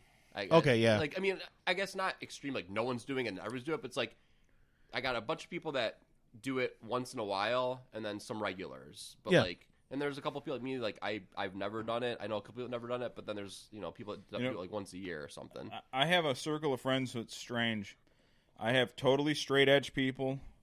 Then I'm kind of a beer guy on the weekends. Brian's less so than me, drinks here and there. And then I have virtually no weed people in my life. Yeah. And then hard drugs. Yeah. It just jump. Yep. It makes a big jump to other things. But really, so I'm like nothing to the max. It's like both ends of the spectrum. Is there a big pocket of people that just don't do it until it becomes legal, and then they're like, okay, now I'm on board? Like, no. Because that seems weird to me. I think if they're not doing it when it's illegal, they're still not going to do it when it's legal. They just don't want to do it. I guess like my one buddy said that he has back problems, so he'd be more willing with his job to take that chance once it's legal, as opposed to doing it now. Like that makes sense. I guess, yeah. Yeah. And it's I guess there's some people that are just like it's more enjoyable to do something like that, I guess, when you don't have the fear of the law. Not that you're doing it just because it is legal now, but you're not. Well, You're not. It's because it does make you paranoid, I guess. I mean, I don't know. well, back in the day when I did smoke it a lot, I guess for me a lot, I got real paranoid. And then you just go to Cypress Hill concerts and I didn't know. I never could do it because I'm prone to panic attacks. I've had them my whole life. When I started panicking, I thinking can't people do were it. following me in my car, that's when I stopped. That's why I could never do mushrooms, psychedelics, or cocaine. Like- I couldn't do it. I'm straight edge, not because I have a high moral compass. I just know I can't handle nothing. Yeah. So like, it's like it's kind of twofold for me. Like, I don't like any of the avenues in which you do a drug. Like, I don't want to put anything up my nose. Nope. I fucking hate needles. I Yeah. fucking hate smoking stuff. I hate pills. I don't know if any of the feelings of any of those things are awesome because I don't care. I just like drinking a couple beers. Like, What if it was honestly, like a marijuana infused cream they could rub on your skin and it makes you high? I have done the edibles before, and that's not bad, but it's Yeah. nothing I could ever see myself making a habit out of. No. It's actually funny we're talking about this because Janine and I just booked a trip to go to Colorado. Oh, they got legal weed there. Yeah, and well, that's the funny thing. Everybody that's into weed that found out we're going, they're like, "Oh my god, you guys going to Colorado?" I'm like, is it really that exciting anymore? Like, No. I mean, aren't there like 9 states that are Colorado now, like, or Yeah. whatever? So then we go to see the mountains. we I didn't guess. realize That's yeah. we're going there to do a bunch of like cool ass fucking Yep. shit, Casa Bonita. Oh, cool.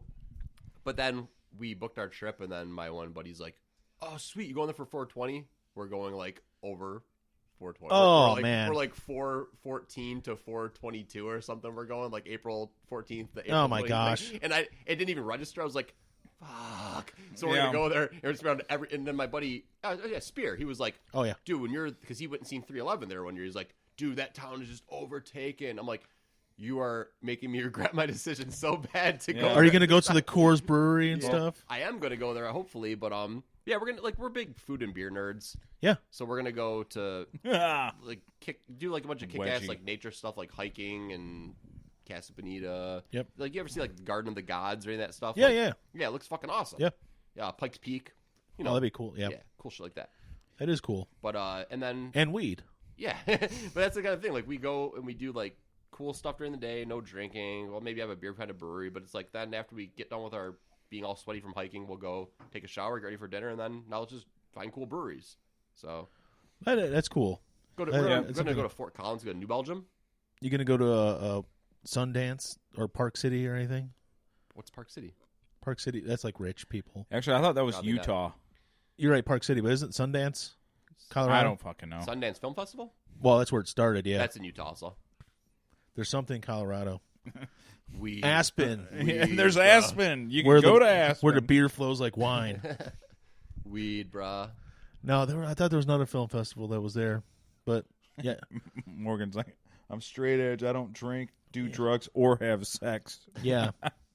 He didn't drink when he was here. Oh, Yeah, he did. So is I this did. going to Colorado? Is this kind of weird? Like, I mean, I like seeing like culturally significant landmarks. Yeah, that's the only reason I go places. We're gonna go take a spin by Columbine. Yeah.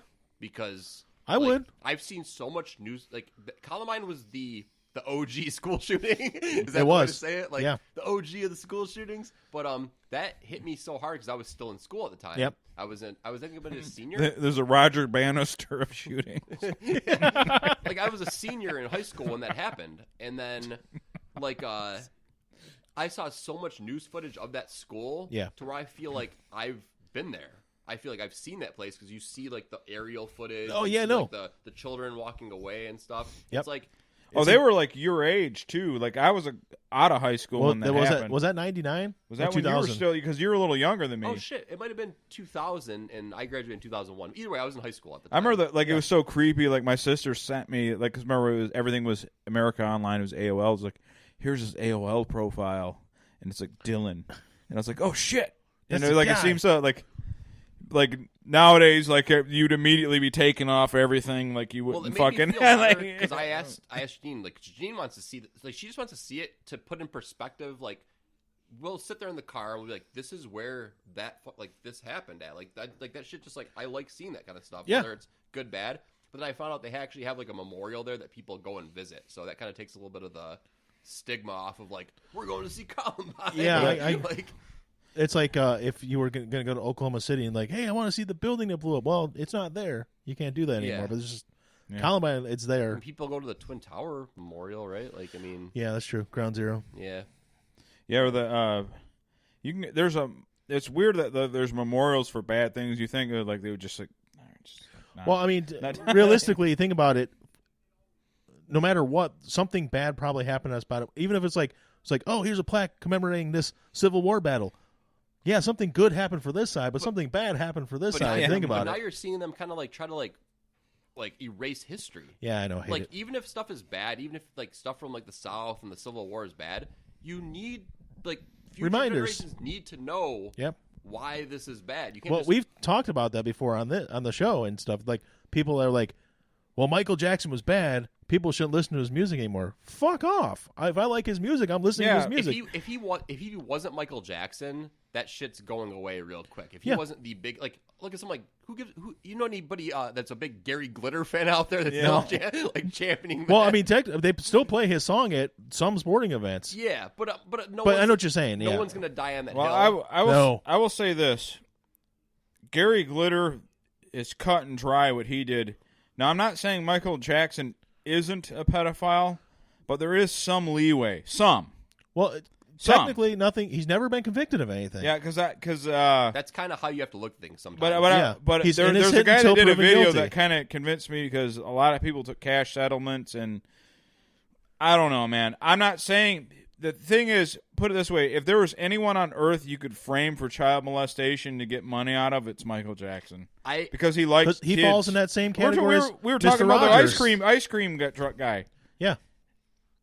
He could just be somebody that likes to make kids smile, but like you're like, Well, that's exactly what Jay said about Mr. I Rogers. felt Yeah. exactly the same way you did about that, and I was 100% in lockstep till I watched the HBO documentary with the two survivors. The guy I'm watching has a rebuttal to all that. By the way, Well, they looking him up. And Razor Fist. that was incredibly Jackson. one-sided too, though. And that's why life is so frustrating because there's things that don't affect our lives that we have to investigate so hard. I don't want to watch 9 2-hour documentaries to find out the truth about if a celebrity that's dead Yeah. who I'll never meet is a child molester. Yeah. Well, How about like keep your lawn maintained and pay your bills first? and But that's- people don't do that. Like, no, we're gonna fight about Michael Jackson. no matter what, if you make a documentary about something like that, someone's going to say you didn't represent their part of the story Yes. correctly. Now, the one guy, the dance guy who was in that The Wade NSYNC, choreographer. Wade something, Yeah. he flat out denied multiple times in the past that Michael ever touched him. And all of a sudden, when Michael died, that's when he all of a Did sudden you had watch the lawsuits. documentary, though? No. They do touch on that. Do they? Yeah, they do touch on But that. I know They touch on him they getting touched. talked to literally nobody from the Jackson side, really, the Jackson estate. They talked to his family members a little bit, Yeah. but nobody who actually represents the estate. I did come out. I mean, I think you guys know me. I'm a pretty like even guy. Like I'm not gonna like Yeah. Shut up! anywhere. But that documentary really did sway me because after I watched it, I started like reading more stuff about him. Like you know what, like he was such a powerful musician. Yeah. It was easy to pin stuff on him, but it was also pretty fucking easy for him to get away with whatever the. No, fuck that's he true. wanted Absolutely to true. do. It's absolutely true. Like.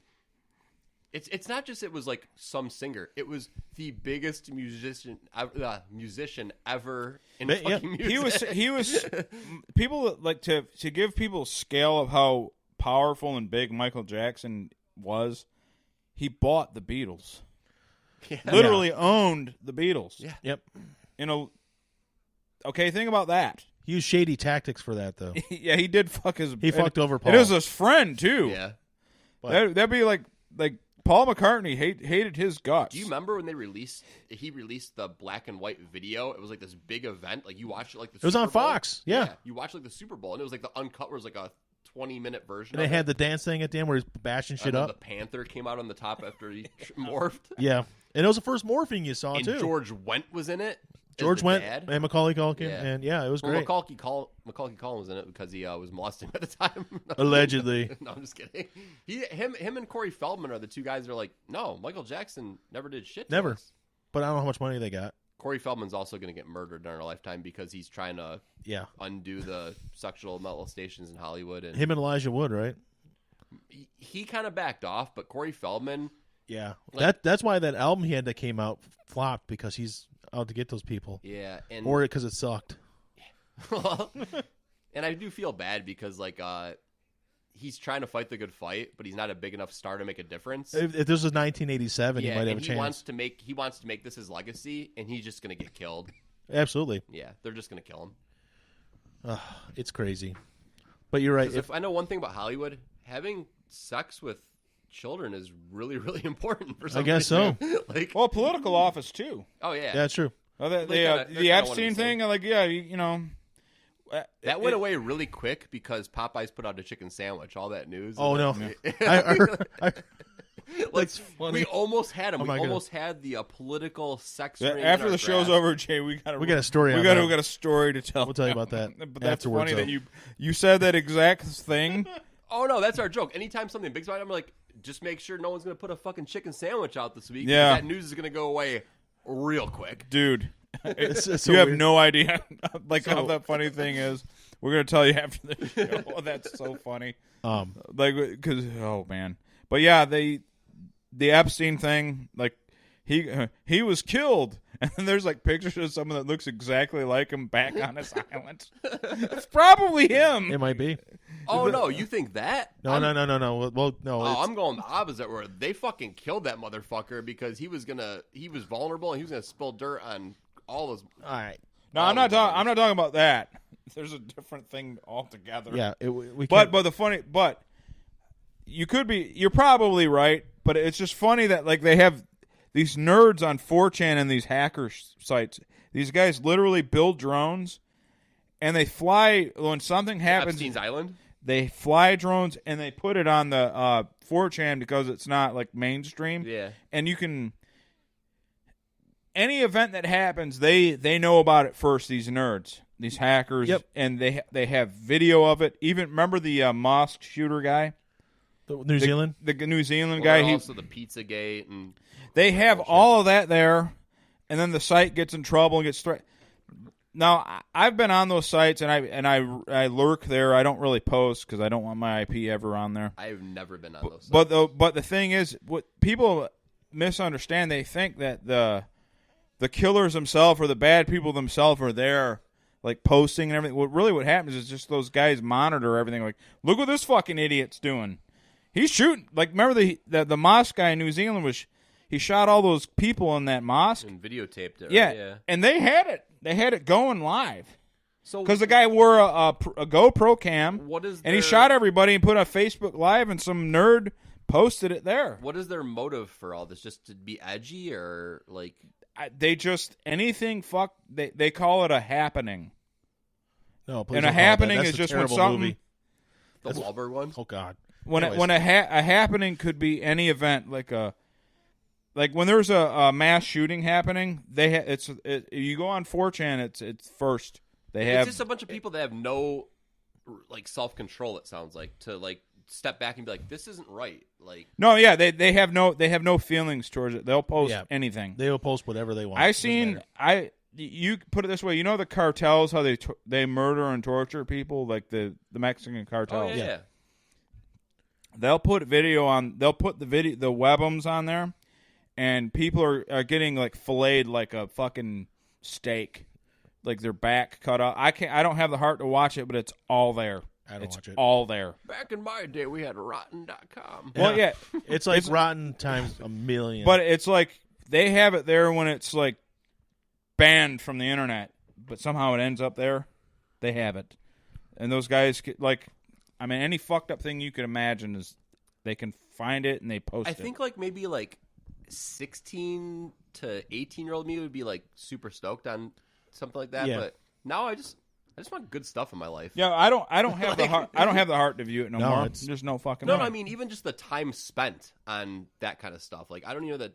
I just want what do I enjoy? That's the problem. Too many people nowadays they focus on either shit that pisses them off or I feel like you're attacking me. No. But the truth of it is, I think a lot of people they they do, and I've been guilty of it. Like they like want to like see something that irks them, and they get themselves in this frenzy, and like you gotta just. Also, the internet's not the real world. Some people are in deep.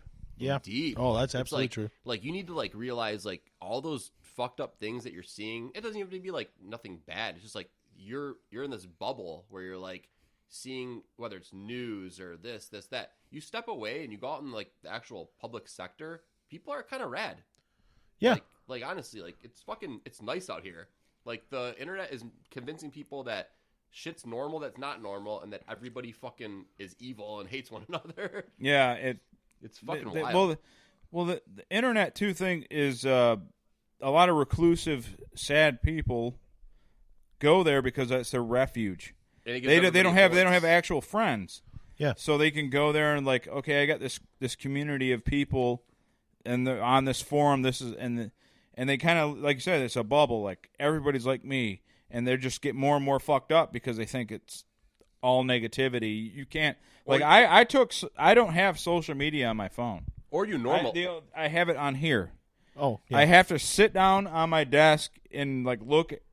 So I do all the podcast so you're stuff like, here. so I just sit here all day long. So when I get home from work, I'm right here. I'm right here in this chair. But seriously, and my calm levels they're great now. Or you normalize because I don't have not normal. Like like I'm totally convinced. Like seen all the Joe Biden stuff where he was like touching people, sniffing people. Like I'm never gonna say Joe Biden like molested anybody, but he definitely was crossing some lines with women and young girls with the hugs and stuff like that. And I think the thing is like he's a powerful person, and he just started hugging people, probably started smelling people, and then no one ever called him out on it. He just kept, no one checked him on it. It just kept progressing until he was like, didn't even think about it.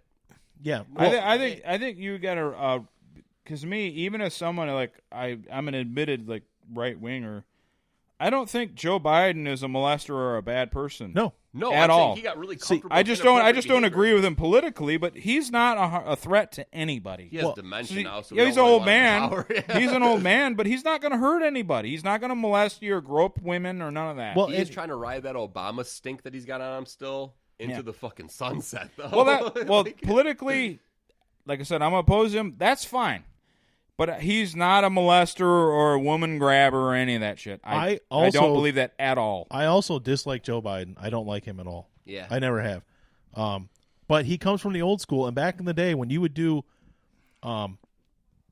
especially with people with political power, they always learn speaking and stuff. Yeah. Back in the day, a lot of times eye contact and a little physical touch was part of the thing where you were making speeches to people, kissing babies and do whatever. Like smelling 13-year-olds. Well, they didn't have that Twitter. Part's weird. That part's weird. They didn't have Twitter. But if he's shaking someone's hand and then with the other one putting their hand on their shoulder and kind of like talking with them, looking them straight in the eye, that is an old tactic they use for stuff like that. But if you just live the life he's been living and you start like getting real touchy-feely and no one's ever said what you're doing is wrong. Yeah, exactly. You don't like it's like the guy that robs a bank and then robs another bank, and then starts like, well, I don't need the mask now. Well, I don't need to get the getaway car now. No. He just like not cockier, but gets comfortable with it. Like, no, what you're doing is fucked up, and now you're getting caught. Like, like the hair sniffing is definitely creepy. I don't understand that. Like, there's one clip where he's like meeting some politician. I don't know. I don't fucking care about this shit at all. And like the young girl's in front of him, and he like grabs her shoulders and like pushes her back against his probably old hard carrot dick. And then fucking the dude kind of like looks over, and it's so awkward. I know exactly what you're talking about. Yeah, and I'm not defending the guy because, like I said, she wanted it. It's still creepy. She wanted it. What was she wearing? But back when she wearing? Back when they were probably teaching them those public speaking tactics, sexual assault and stuff like that wasn't part of the topic. They didn't talk about that in the 50s like that, so he could get away with all that stuff. He's been doing it for 50 years. Yeah, but I don't like them. They're from a different era, man. Yeah. It's like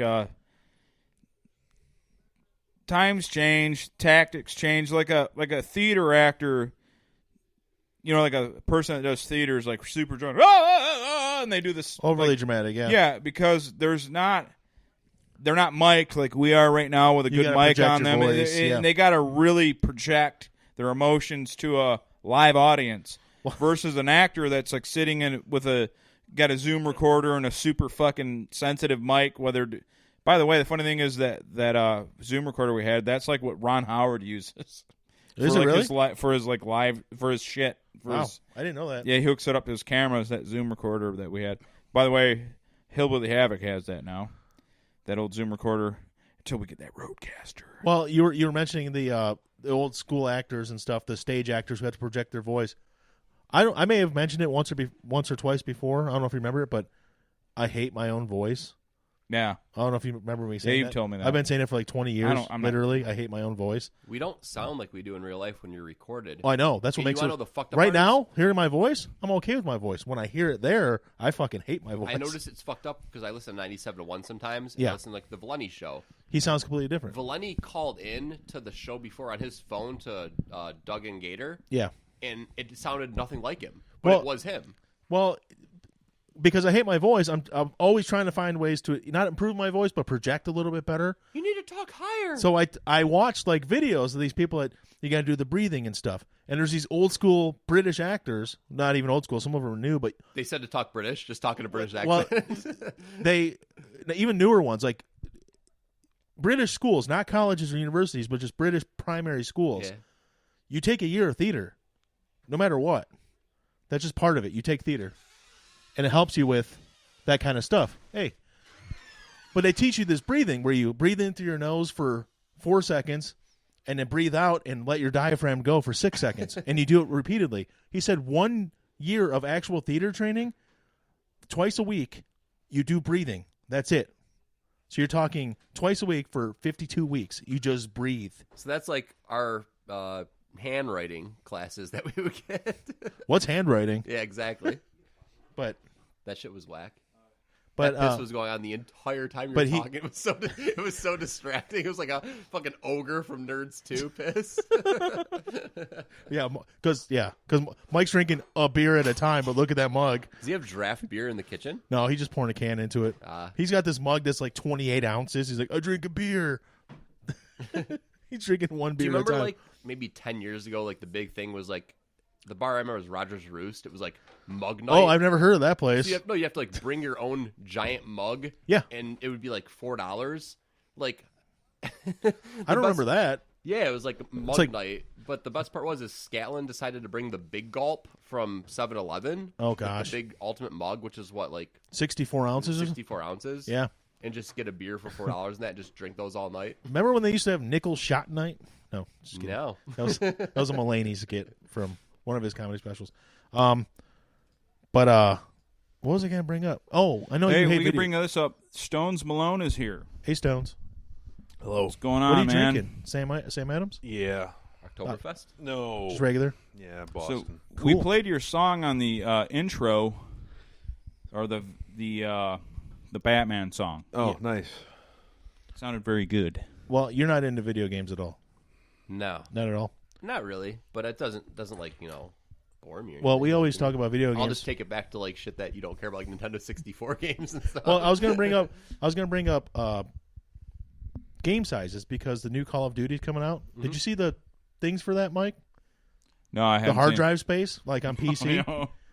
You don't have to have it to start, but once you get all your accomplishments and new maps and all this DLC and stuff, you need a 175 gigabytes of space to play the new Modern Warfare. That's absolutely absurd. Gears of War 5 is 60 gigabytes on Xbox. And that is a graphically intense game. Yeah. Are they still selling you guys games and then for, whatever price, and then you have to buy all the extra shit to actually enjoy the game? A lot of them still, yeah, but a lot of the games, That's especially just if going they're to get worse for you guys, right? if they're exclusives like Microsoft, you can play them automatically on Game Pass the day they come out Okay. for $10 a month. Morgan says, tell You can play Stones I 100 said games hello. for $10 a month. Oh, hello, Morgan. So, real quick, we're going to play your Vampirella song. It's Vampirella. You know why it says that? Why is it Vampirella? Yeah, Vampirella. Because my I and K and there's like a bunch of keys that don't work on my Mac, and so when I typed out Vampire Killer, that's how it came out. All right. And so yeah. So we're going to play it. We're going to get some more drinks. We're going to get caught up with everything and take a break for about a 3 or 4 minute break.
who his fucking name is. Lord But it's always Desfit. these nerds that know that shit because this- it's something so removed. Why do you ever let me talk? You always cut me off. Shut the fuck up. The guy that You fucking hosts can't help yourself.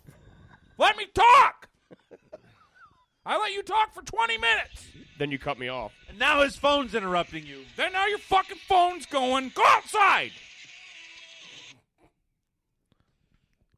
Okay, go ahead. Talk. That was great. I swear, I let you talk for 10 minutes straight. I go to speak. You're right in my ear.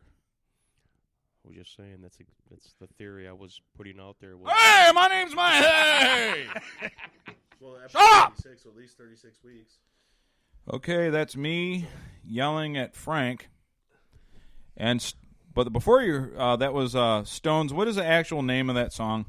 It's Vampire Killer and Poison Mind.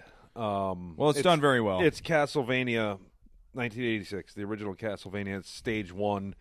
That boss theme is titled Poison Mind. That's the faster bit at the end. That theme plays every time you fight a boss, but it seems to be most synonymous, or that's not the word I'm looking for, associated with the first stage, because everybody that's played the game has at least played up to that point. Yeah, You it's know, usually those old that's Nintendo where I games are quit. hard, so not a lot of people have necessarily made it through stage 2, 3, 4, whatever. And that includes myself. I can't tell you the last time I played through more than like one level of that game. Yeah, those old games were really hard. Is that on the Switch as one of the throwback games you can It play? is not, because I looked. You guys ever hear the band The Format? No. They did all like songs of like the 8-bit like Nintendo stuff like There's that. a bunch of bands like Yeah. Power Glove, and there's a few other bands The like that, too. Advantage, the mini bosses, there's a shitload of guys on YouTube. That's the thing that's been stopping me from doing this years ago. I thought when I was 12 years old that I was going to be the first person to ever do this. Like, I'm going to just do Mega Man songs. This is going to be sweet. Nobody's going to think of that.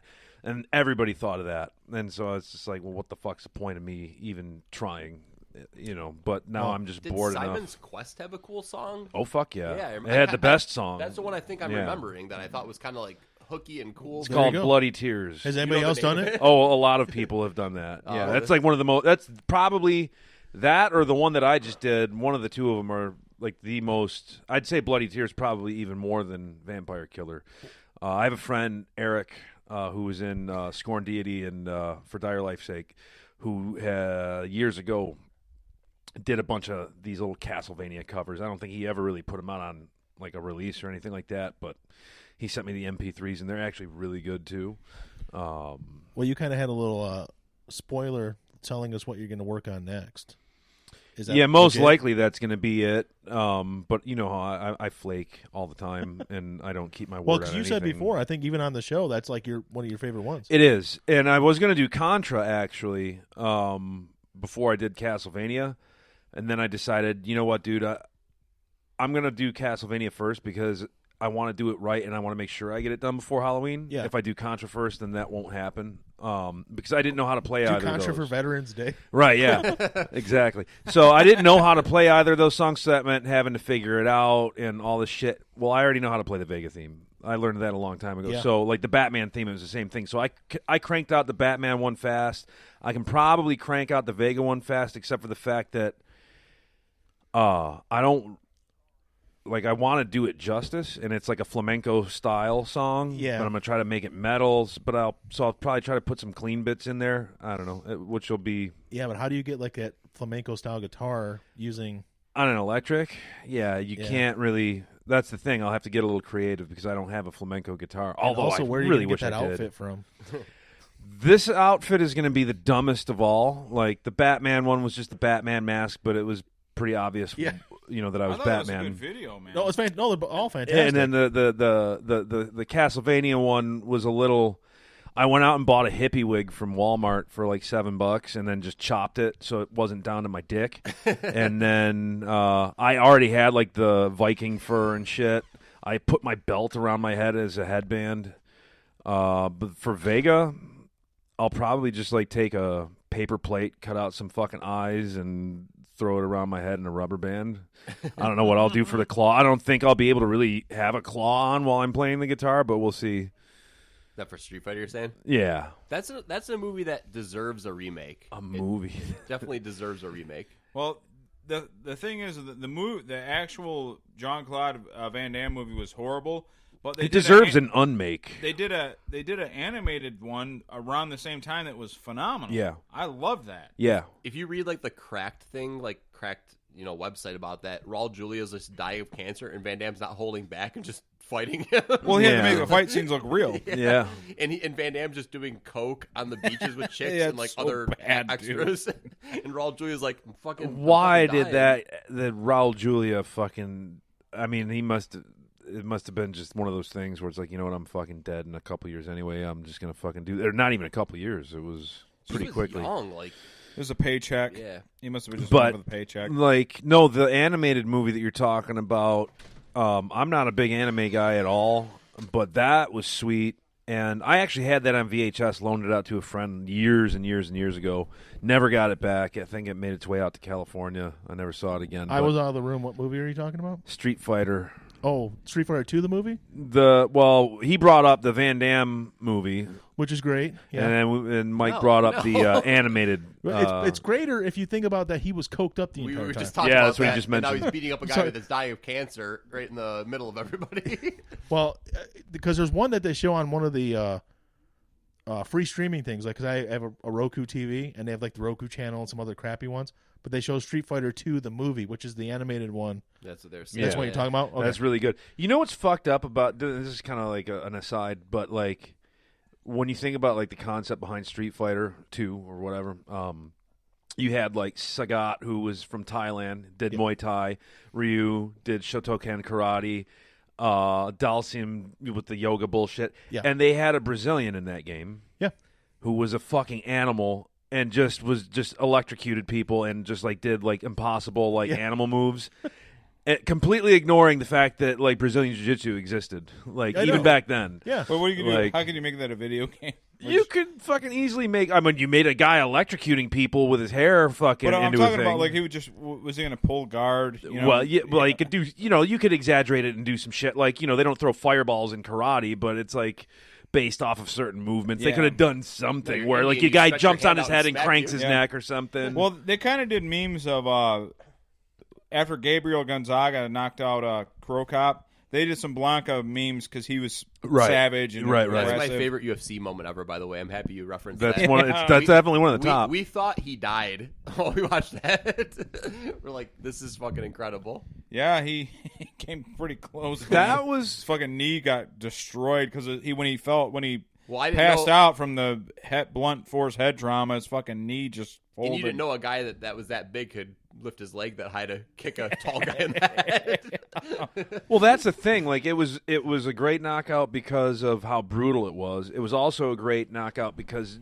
it was How he did it to something. people. Yeah, it was like poetic justice. Like fucking Crow Cop did that shit to like so many people. Yeah. And brutalized him with that kick, and then to see a guy who's known primarily for his ground game, or not necessarily ground game, but not known for like high kicks to the fucking head, just land one right on Mirko and take him out like that. What It year was was so that? unexpected. God, it's Like- probably 2007 or Yeah, something, something right like that. now. Man, the funny thing is, think about something that seems fairly recent is really a long time ago. Like to me, like I was talking about, like we were talking about music earlier. Like to me, because a new metal band, like a band that's to me is like As They Lay Dying. The singer did a prison sentence in between this time, and he's Right. back. You're like that's how fucking You ever hear his side project, Austrian Death Machine? No. It's all Arnold Schwarzenegger based. It's like parody music. It's like metal songs about Schwarzenegger movies. Dude, I swear to God, the last fucking time great. you were here, you mentioned that, and I Yeah. completely forgot about it. Austrian Death Machine. It's fucking good. That's kind of a ripoff of what was that fucking Bury Your Dead? I think they were called. and they did all Tom Cruise. All Tom Cruise. It was all Tom Cruise films were I the can't song hate on a titles. song called "Get to the Chopper" that's just fucking shredding. Well, I know a guy that goes to public events dressed as Tom Cruise. Yeah, I used I to know work who with you're him, talking about. and I see him tagged in video and pictures with. Wait, what do you mean? Goes to events? He looks like Tom Cruise physically. He looks like Is Tom he an Cruise, impersonator? Or Yes. just an impersonator. like, okay. Yeah. And he goes to events, and he's a big time. Like he's into he's a big he's a strength and conditioning guy, so he's more ripped than Tom Cruise really ever was. Yeah, he's in really good But shape. he is also comparable in age. He's 51. Yeah. I don't know how old Cruise is by now, but mid-50s, I think. But Rick, his real name is Rick. I used to work with him, and remember the Lover's Lane commercials? Yeah. He was in those. He was in those, back yeah. in the day, like the 90s when I first met him. Why doesn't the guy go to L.A. and just make money as a Tom Cruise impersonator? I don't know, but he you'll see pictures of people with him like at Freedom Hill and stuff. Every 80s part, and then I'll see people that like on Facebook like that don't even know him, like they're tagging him like, hey Rick, you know, you fucking with my friend Jenny here, and like it's crazy. But yeah, he's actually in LA. Funny you mentioned that. He's in LA right now with his friend who is the Jack Nicholson. There are so many of those. I've seen that, I did not realize how many people look like Jack Nicholson Yeah. until you see how many people there are impersonating him. So they're out. He's out in LA doing that, and then he met the LA guy that does Tom Cruise. And then they Oh, fought. the pro. The And pro. they're standing next to each other, and it's like hard to decipher who looks more like Tom Cruise. And, oh man, I used to see him at stuff all the time, like people just posting yeah. pictures It would of be him. funny thing is too is like people like their moms would be like hugging on him because he is a good look. He looks like Tom Cruise, Yeah. but more ripped. So there's like, holy shit, that's so and so's mom, like fucking totally necking him You know up, what's and fuck- like It's funny you mentioned that because, like, you know, the Emerald Theater just had that multi-million-dollar remodel, and they like reopened again, and they're not drawing shit for music. No. Like they're getting like one show a month of like a band you've heard of. So they're drawing these like tribute bands. And I saw this cheesy like sponsored ad on Facebook for like the Nirvana tribute band, and all their name is Nirvana with like an extra R or something in it. And it's like, who goes and sees this shit? Who wants to see some like dudes that they actually sound like Nirvana? But, Yeah. like, who wants to fucking see that? Like, I can't remember the name of the Aerosmith one. They had a whole Vegas gig. Like, if it's real kitschy, but these guys are genuine. They genuinely like, I'm gonna wear the fucking black and red, like, you know, sweater that Cobain wore. I'm gonna wear like torn jeans. The dude actually kind of looks like Cobain. They all look their parts, but it's like, well, that's what I was gonna say. The guy who plays Steven Tyler in this Aerosmith band, and I cannot remember the name of the band. I'll have to look it up. He had surgery to make himself look more like Steven does Tyler. this draw? Yeah, that's taking it to Dude, another level. They have a Vegas gig every single night. They play a show. But you can still go at a see theater. Aerosmith if you want. You're never Yeah. gonna see Nirvana, but like, does this draw? Does this get people in? Because the only show I've seen on the Emerald Theater's webpage that is even remotely on my radar is Doug Stanhope. Yeah. Oh, Stanhope. Like, that's the only show I've even seen that like anybody would even fucking know that might draw a crowd. It just, oh man, I gotta find the name of this band because it was something Aerosmith related. well, Oh, I went Aeromyth. No I swear to way. God. no way. They have a Vegas gig and they play a theater, the same theater every single Jesus night, Christ. 300 Aeromyth. nights a year. They make money doing this. Wow. Well, hey man, whatever pays the bills, I guess. I saw a Rush tribute band. Well, actually, they're on tour now. And I forgot, I don't know what their name was. They always base it off of either album or song name. That's how it's like, you know, it Usually. could be Like moving Cowboys from pictures or whatever the fuck. So the guy that was doing the part of Geddy looked just like Geddy Lee. The guy that was playing Alex looked just like Alex.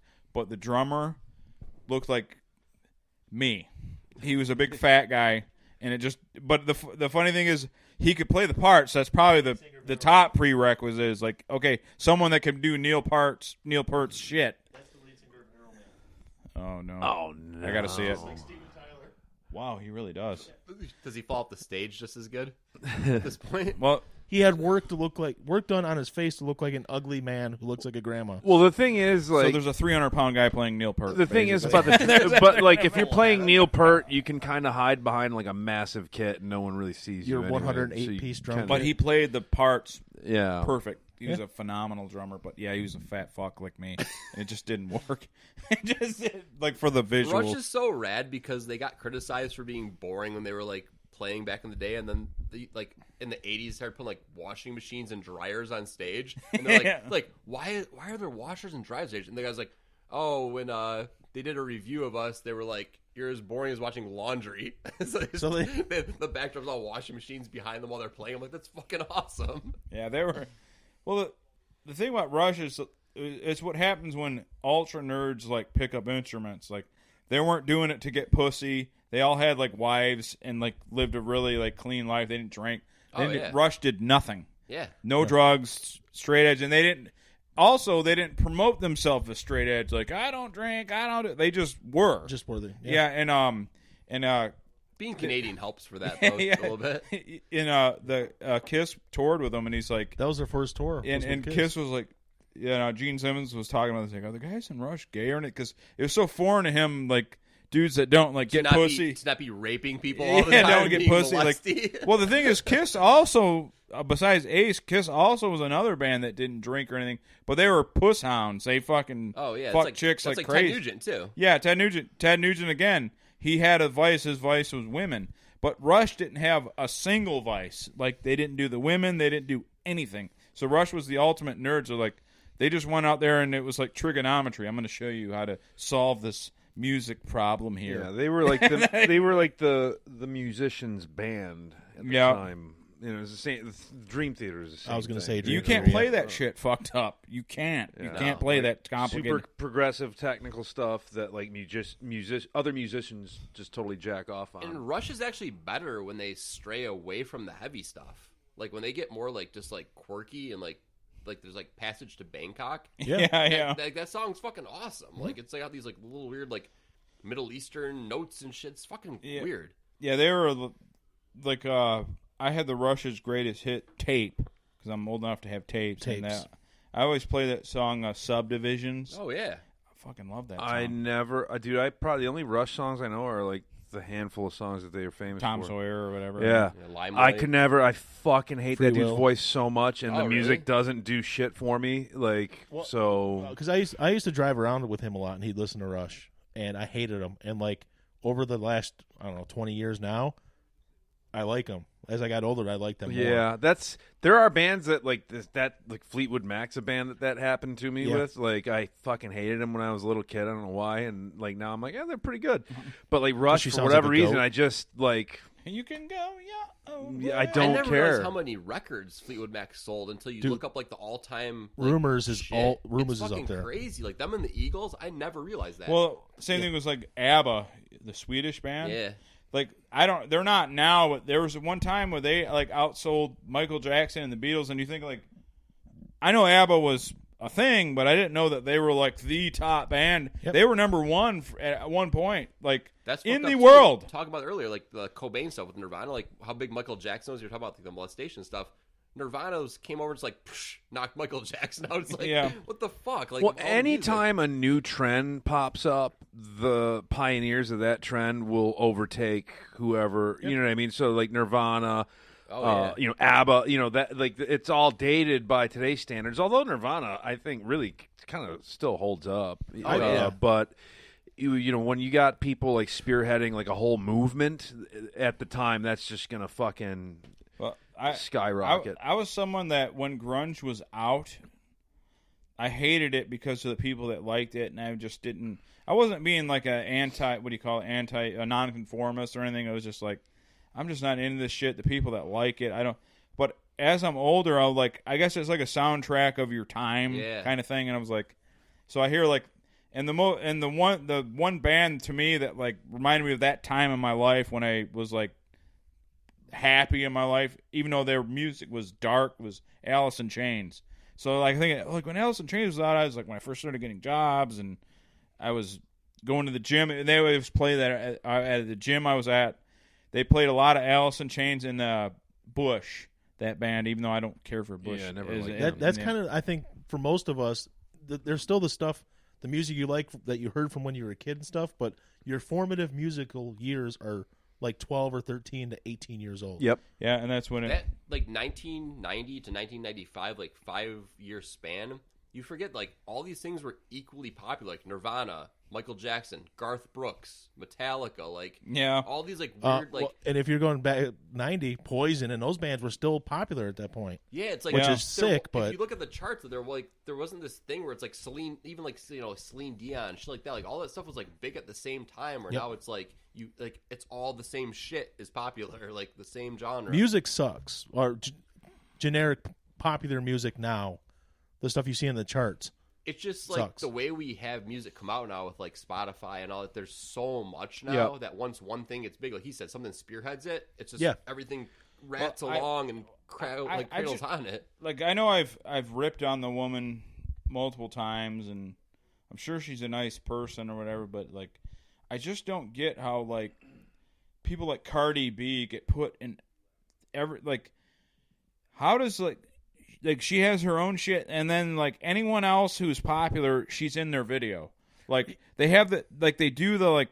Well, that industry is based off of leeches. So once one thing is popular, and they put her in there, like, and they all fucking take into it, and I don't get why like that stuff is so popular and it sells, and I'm not trying to like sound like an old fuck that's out of touch, which I am, but like why can't like just some decent rock sell? Why it just can't sell? I feel rock like is in a commercial sense. I hate to say it, in a commercial sense, rock is dead. Not in an artistic sense. There will always be guys like us that like it, promote it. Like Stones here makes it, but it's in a commercial sense, it's dead. It just is. Kinda, but you still got like Jack White, the Black Keys, and stuff like that. But for every one of those guys, you've got like a million, R&B hip hoppers or country butt fuckers or whatever going out there doing their thing. When the funny thing is, I went to there's a house that I hung out with, and these guys were fucking insane. Remember Louis and all them guys? Yeah. And everybody was a musician over there or some variant of it, and he just said, "Dude, I can't make money off this shit." And he goes.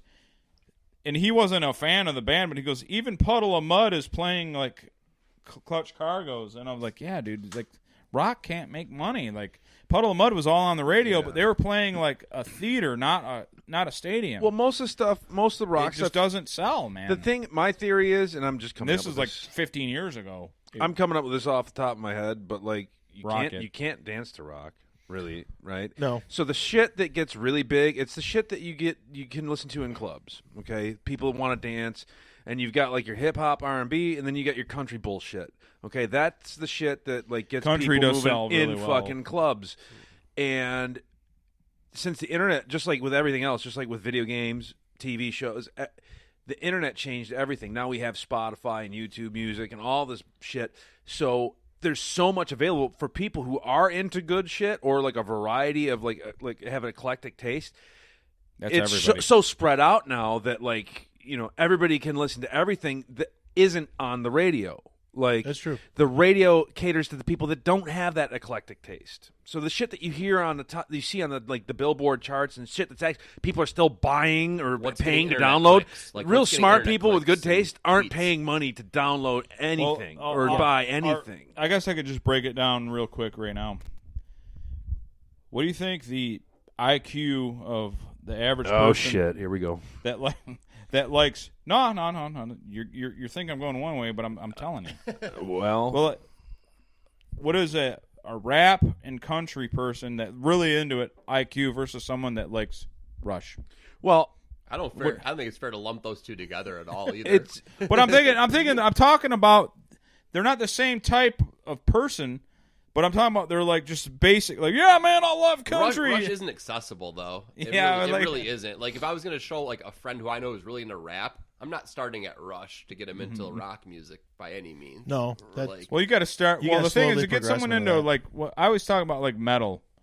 When I was big into heavy metal, I still am, but when I was in bands and stuff, I wouldn't, like, here, check out Malevolent Creation. My thing would be like, hey, dude, do you like Disturbed or Godsmack? Like, yeah, I could get into this. I don't like those bands, but they're not bad starting points if you're trying to get somebody I into don't a genre. think that, like, it's hard to judge someone's intelligence by, like, the music they listen to, but I think it would make sense to assume that somebody, like, if you could look at two people's record collections and one is full of, like, jazz and like classical and like all experimental music versus somebody who's just like Nelly and fucking whatever. I see. That's how old I am. That's like the most recent R&B bullshit you like that I can that fucking Nelly think stuff? of. The Band-Aid guy. The Band-Aid guy. Right, yeah, whatever. You guys like that? You're know, fucking Curtis Blow. Whatever the fuck. Like Cardi B. I still don't know who Cardi B even is. Do you know who? And I don't know. And I'm younger than you, so it's not that I'm old. It's just I'm so out of touch with whatever the fuck is going on. But you know what I'm saying? Like, Do you know who Nicki Minaj is? I know. Think about that, but more Latin. A little taller too. Okay, so It's all about internet whatever. clicks and likes. Like your dance hits, your fucking whatever the fuck is popular with the people on The Voice, Aguilera and Sheldon and all these fucks. You know, Aguilera, here you going back. like. But he's still out of touch. I'm the same way. Yeah, I don't know. I mean, You are those guys people like not that relevant Backstreet anymore? Boys? Is The Voice still a thing? No, it is, but I think she's been off for the last couple seasons. Oh, see, I don't know. You guys are making it sound like he's talking about El DeBarge. Literally everything. Yeah. Everything I know about I'm The not Voice talking about is from the commercials I see on The Voice. I don't know what's going on The Voice. Right, exactly. I don't either. I know who's on but it. you know guys what I'm like that saying, Sly though. and the Family Stone. Yeah, yes. What about the Masked Singer?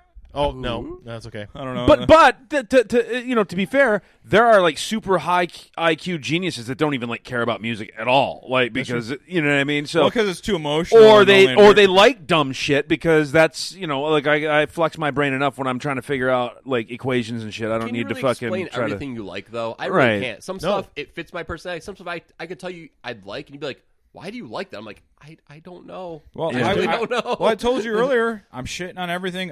Here I am shitting on everything. But an hour ago, I'll tell you, I love that Selena Gomez song, Naturally. I jam it every time. And that I'm no not one's trying around. to shit on you, but I I'd poop on literally it have if I never knew heard it that was. song once in my life. Check it out. It's a good song. I was actually talking about this with my kids earlier. What's the Town Road song? Old Town Road? Yeah, I might be. Well, you guys might be included into, but we might be the only 3 white men in America, or anybody who has never heard that song. Have you ever heard that song? I've No, heard I it don't know because what it it was is. in the Rambo 5 trailer. That's what brought it up. That's what brought it up, and I heard that much. I'm like, is that Town Oh, Road? last time I was here, we talked about Rambo 4, how good that was. Yeah. Did you guys see 5 yet? No. Me neither. See, we all got something in common. But That we I didn't heard see Rambo 5. We didn't I see finally- Rambo Donovan- 5. We all My- bond over not seeing Rambo 5. my I son, want to see it. my son was finally not. watched Rambo 4 because he's been catching up on him because he wanted to see 5. He's like, I want to see the news trailer for Rambo 5, and that song's playing. And I'm Yep. like, is that the Town Road song? And my kids Yep. are like, yeah. Still have never heard. That's the most of it I've ever heard. Stallone's just pandering at this point for that. But I mean, I thought Rambo 5, I thought the trailer looked cool. I don't care about the song in the trailer, but Yep. 4 is the best of those movies. It really is. 4 We talk about It's this, the like, best action movie. Yeah, It's fucking amazing. When I saw 4, it was so like over the top, but I mean, I love that movie. I don't know how 5 is, but I saw 4. I'm like, dude, this is fucking great. 4 is awesome. This is why you go to the movies. Yeah. I You know, didn't mean this to is why assume you for go- you guys. I'm just assuming you guys never heard Old Town Road. I don't know what you're talking about. I have Okay. no idea. Billy Ray Cyrus was in the one on that He version. did the hook for that song, and was it Lil Xan Is- X? Nas. Is He Miley did the song Cyrus with him? still a thing? Is that current enough? What? Is Miley Cyrus current enough? I Is that think like she one wants of to the? be known more for showing her clam on the internet than Yeah. making She's Oh, more, is she she's not doing more known songs now anymore? for She's her just an internet divorce hoe? than she is anything. Because they're getting divorced. Who's getting divorced? She was married. She's married to the Hemsworth brother. Not Thor? Chris, Liam. The other Who one. the fuck is Liam? I don't He's even the know that other guy had brother. a. I didn't know Thor had a brother Not other than Loki, Loki. his actual brother. His actual, yeah, not I also learned Loki. not long ago that Thor's third brother, or second brother, I guess it would be, was the guy from Westworld. Yeah. Yeah. Which one from Westworld? He's the main security guy. Oh, man. Yeah. I knew Yeah, that. I knew yeah. that. I remember this that one was now. like in the Hunger Games movies, Also- which you've probably never seen. To take a step back, Never seen one of first those. season of Westworld was fucking A+. Yeah, Second season was trying to be the smartest guy in the room, and I'm super excited for this third season, though. I'm super not interested in this third season. Really? I'm with you on season 1 and 2. Yeah. 100%. Season 1, amazing. One of the best shows I've ever fucking that's seen. how I felt. Season 2 was a little bit like, all right, you're trying a little too hard here. And now I don't fucking care. This doesn't look anything like the show that I watched the last 2 I seasons. love Aaron Paul, so I don't know. I like him Aaron too, Paul's but in I it? don't want Yeah, to. he's the main guy this time around. Did you watch El Camino? Loved it. I did not watch it yet, Yeah, so I shut didn't up. watch it either, so don't say Yeah. anything. I'm not going to spoil it, but all I will say is, like, I watched it, loved it, went online, tired, seeing what people said. People were like, it didn't feel like a movie. It felt like just a longer episode of Breaking Bad. Yeah, well, no shit. That's what I want. Yeah, I don't want, I want more Breaking Bad. explosions and fucking. Well, did you see car the Deadwood chases. movie? It's the same thing. No. It felt like that because that's what you're associating it with because Breaking Bad was a fucking TV show. I'm thinking You people jack off. I'm thinking people got butthurt because I guess it had a small theatrical release. It They did. went to Oh. the theater to see it. Two small theater chains, yeah. And it really just feels like a 2-hour episode of Breaking Bad. Great. That's all about Jesse, not about Walt. and it fucking was awesome. Like, well, I know that's what I read. The consensus was was it a little he was great. Was it a little pandering with like throwing in like little guest spots of like Yeah, because smaller like characters? Skinny Pete and Badger and stuff. They do a bunch of them, but Yeah. it's fine, and every one of them made sense. It all worked. But I read about this. The reason they did that movie is because Vince Gilligan was like, I never realized when I did the final, but it was all about Walt, and Jesse's been just as much of a main He just drives character, away. and he just drives away. He's like, Yeah. I never gave him a good send off, and I was like, yeah. Plus, there's always the people out there And asking about if Walter's actually dead and well, stuff. there's like the implications of like Jesse is tied to all this fucking bullshit in this universe, and all we're seeing is him driving off. What the fuck happened to him? Yeah. And this answers it perfectly. Well, Like, everybody has said the same thing. He's great in this movie. Aaron Paul is really good in this movie. But the movie itself was just okay. Some people said it sucked, but most people just said it was just okay. I liked it just fine because I just expected I'll probably an love it. episode of Breaking Bad that I watched in my living room. I wasn't expecting like Michael Bay explosions and No. motorcycle Right. chases and Optimus Prime to show up. And I think Iron that's Man. the right attitude. Like, I think you went in with the right attitude. Yeah. That's what you should. That's how I'm expecting that it. show has always been subtle and simple. It's never been flashy. So I don't know what they're expecting. Like, There was one moment in the show where I was kind of like, come on. One point. And that was when what was it? season 3 finale or season 4 when he set off the bomb in the wheelchair in the retirement home. Okay. And it burnt. And you Yeah. kind of flash around and you see his face is blown off and stuff. And he's That just was like the fixing hokiest his moment tie. ever, but it still was kind But it still worked for the show. It was still badass. I remember No. they had like some like psychologist or some fucking expert on something neurology like explain that scene like because people were like, dude, what the fuck? Yeah. Like you're gonna fix your tie when half your skull's exposed. But there was some like neuroscience professor on explaining that like actually It fucked his you brain up. you very well may Like a like chicken with his head cut like off type yeah like like the body kind of goes through like habitual things even when it's under trauma like You want to talk about the ultimate nerdery? It's that shit. It's like the people you'll see like how the Iron Man suit could really work and what couldn't. Well, And it they could work. And they lay out like Adam what Savage wouldn't built it. work and why. And then if they did a Death Star, how they couldn't just walk like in a flat plane. They would have to be like in a circular plane. People and sabotage their own fun constantly. Yep. well it's Yeah. the well actually crowd. Yeah. It's like, well, you could do this, but the problem is you'd have to burn this amount of fuel to Fucking get movie. like fuck. Shut up. Once you find out You that know these what I'm people that like the whole outrage machine that bitch about like things, they're into these same things that they're getting canceled. And you're like, you don't fucking realize you're ruining your own fucking good time by like, Yeah. like okay, Well, it's like everybody. congratulations, we all got Roseanne off of Roseanne. Yeah. Good job, we did Yeah. it, we did it. Cool. Roseanne's gone. Yeah. Now what? We got a shitty show. The funny thing is that's they try- Roseanne without Roseanne. They try to continue it after her. They still are. It's still on. They It's still are. going? Yes. Oh my god! Yeah. Supposedly it's it's still doing getting just decent fine. ratings, but I think it's more because of still the Roseanne thing. But that's the thing that drives they me want to see how it's crazy. going to go like, without her what some is- more. What is the end game? Like you're into There's a- this and you fucking get it ruined, and then you're like, I don't like this anymore. You ruined it. You ruined it for yourself, Well, you fucking dickhead. There's I have never once in my life, and I'm real opinionated, and things bother me, and I hate when shit's fucked up and everything. I would never fucking write in or to get someone fired or get their show or their livelihood taken from them. I would never in a million you gotta years. actually impact my real physical Yeah. life. Like you fucking fucked my girlfriend. You hit Yeah. my car. Like Yeah. something. You gotta do something to me. Like Yeah, I'm not gonna like. Oh, this version of whatever the fuck isn't the way I remember it. This is horrible. They're all hacks. Fuck, this person's a shitty person. Or- this person's a racist. This person's a communist.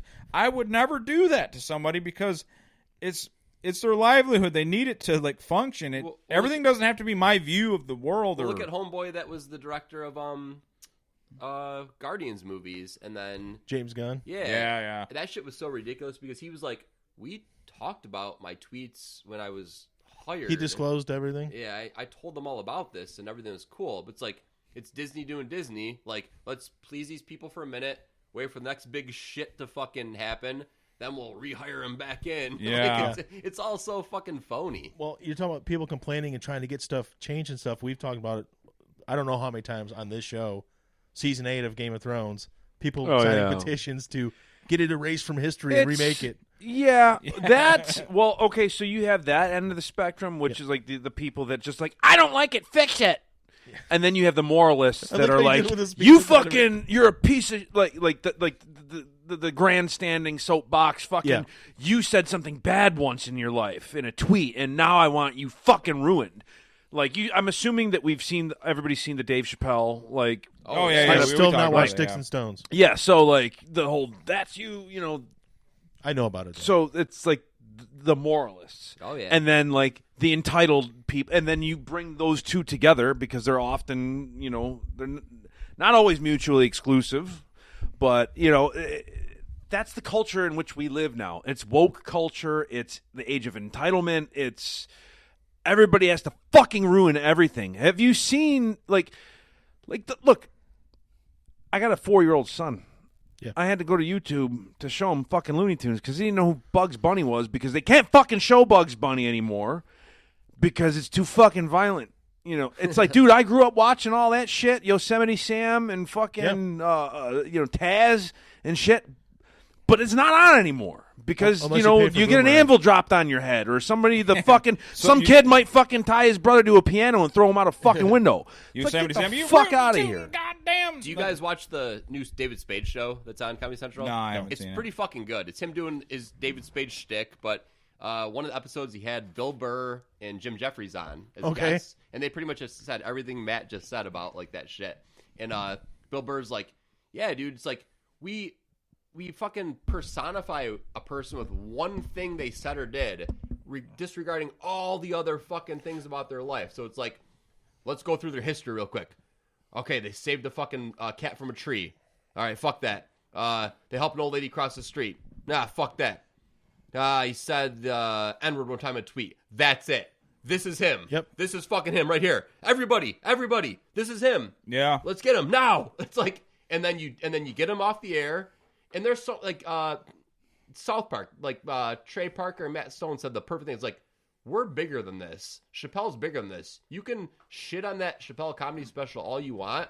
Chappelle's not going anywhere. No. It's like, and Bill Burr's at that same level too. I think It's- so. Yeah, it's more like the level, like the smaller guys, where it's like they're not gonna fucking fight through this, but it's like, yeah, they're bigger than that. The thing is, I'm going to say this because I want to go smoke. But I fucking love that Dave Chappelle and Bill Burr each of them put out those specials. I mean, South Park, Trey Parker, they've never fucking pulled any punches. They've Never. always been fucking very open and honest about like what the fuck they have to say. But I love the fact that you got these two guys that are, in my opinion, the two best stand-up comics today. I would absolutely agree. Easily, and Chappelle and Bill Burr are easily. They're Oh, both yeah. fucking juggernauts, and they're both like Bill Burr's my favorite comic of all time. Like I relate to that dude more than anyone else, and they're both basically just like fuck you.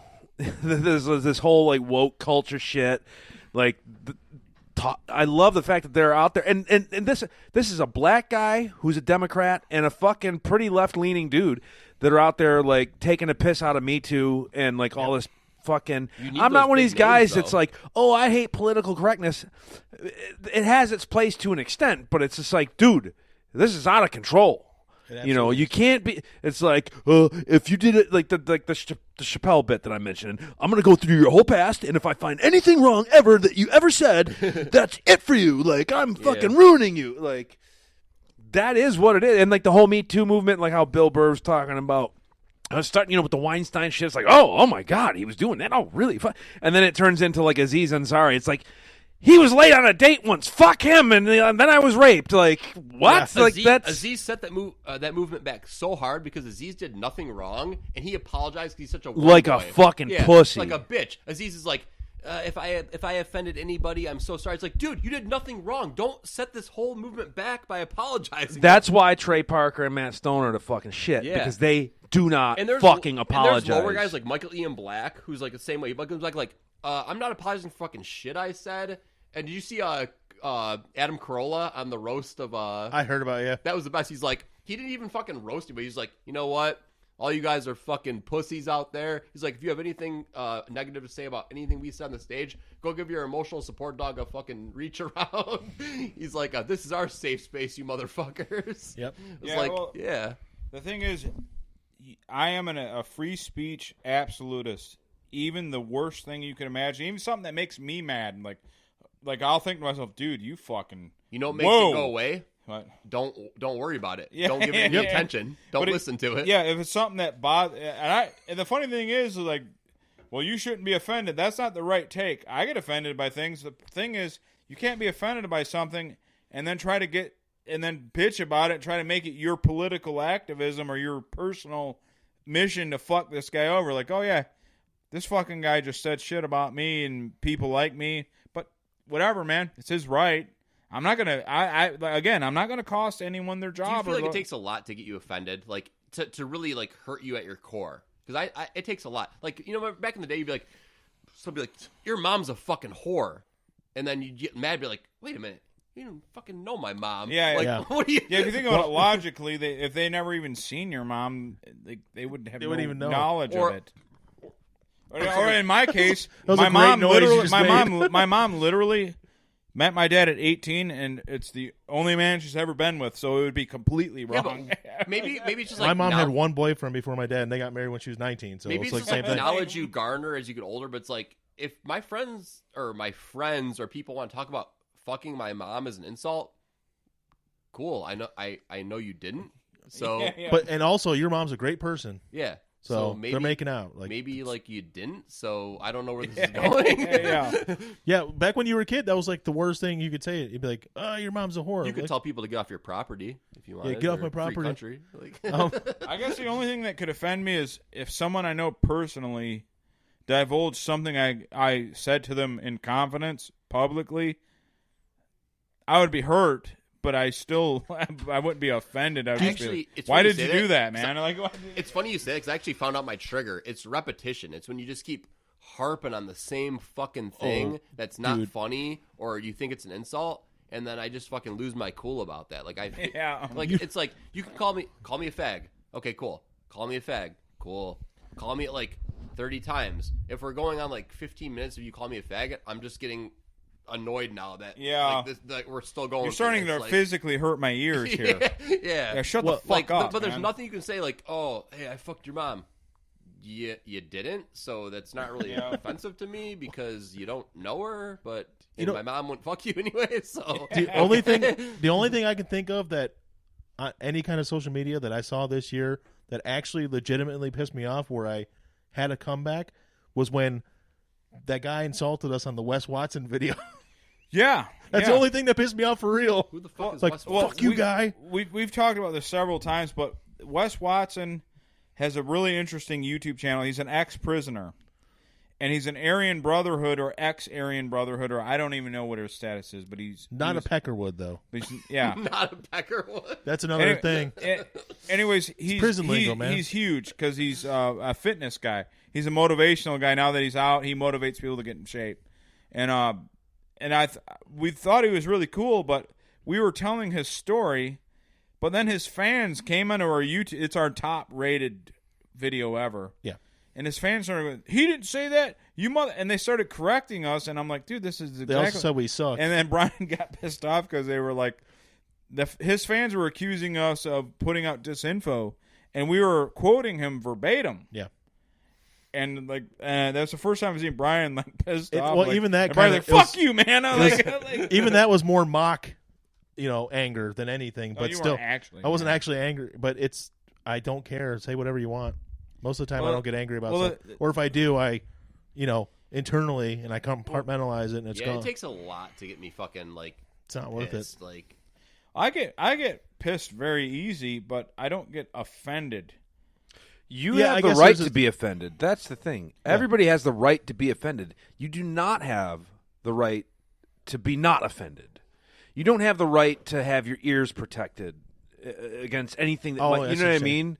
Like nobody, it's like, dude. I mean, we talk about free speech, and of course, like certain companies like Coca-Cola or Disney are going to disassociate themselves with people who say some fucked up shit on Twitter just because it's bad for their brand. I get Only that. if it affects the bottom line, right? Only if it, and that's what it's all about. At the end of the day, it's James about Gunn, capitalism. I knew he was coming back to fucking Guardians. Yeah. So look, all these fucking moralists out there. It's like. Well, I don't know. It's like the dude that got kicked off, or he wasn't able to get the job at Saturday Night Live because he made some Asian jokes. Those were so harmless too. Yeah, They weren't. Does anybody really like the people? Like I'm talking to you fucking people that cost him his job. Talking to you fucking assholes. They're listening. Did you really think?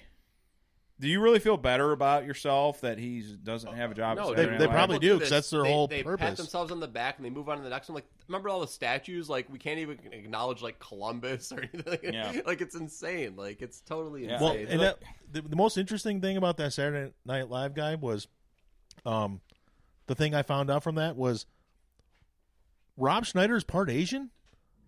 I didn't know that.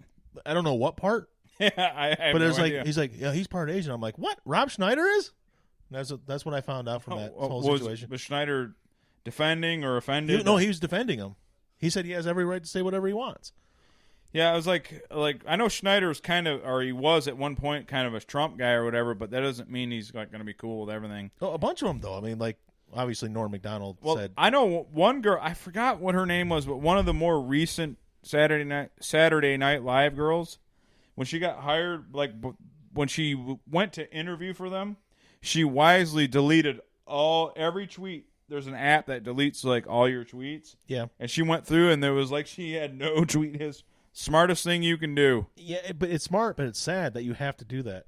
You should be able to say what you want to say. The thing is, like, I think about like for instance, Snoop Dogg. Snoop Dogg like quotes Louis Farrakhan and is kind of bigoted in a way. But I don't care. I still think he's funny, and like I can enjoy. He was actually one of my bullet points too. I can actually enjoy his shit and just ignore it. Yeah, he's Snoop, whatever. I liked his music when I was young. He's funny now. I don't really give a fuck that he's kind of a bigot. You know, like fucking. I have uncles that are bigots. What do you fucking care? But my point is, what do you really care? Does that really affect your fucking life? It don't. Kind of a change of subject, but it's still involving Snoop. Do you see the outrage over his show at University of Kansas? No, I didn't They see booked him for a show at the University of Kansas in the field house where they play basketball. 17,000 people, whatever. And he came out on stage and he was saying profane lyrics, and he had strippers on poles and was talking about smoking weed and shooting money into the crowd with a money gun. Didn't they just have like problems with like other shit before that too? Like, well, I don't know what they thought they were going to get with a Snoop Dogg show. Yeah. So it's like you ever booked see him him. at the NHL All-Star game when it was in Anaheim? They had him like DJ the All-Star game, so he's in the middle of the ice. He's like, "What's up, my niggas?" Like, Yeah, that's what I'm saying. like What this did you dude- expect from? To me, it sounds like it was a fantastic show. The only thing that Snoop Dogg ever did to offend me is he covered "Sad but True."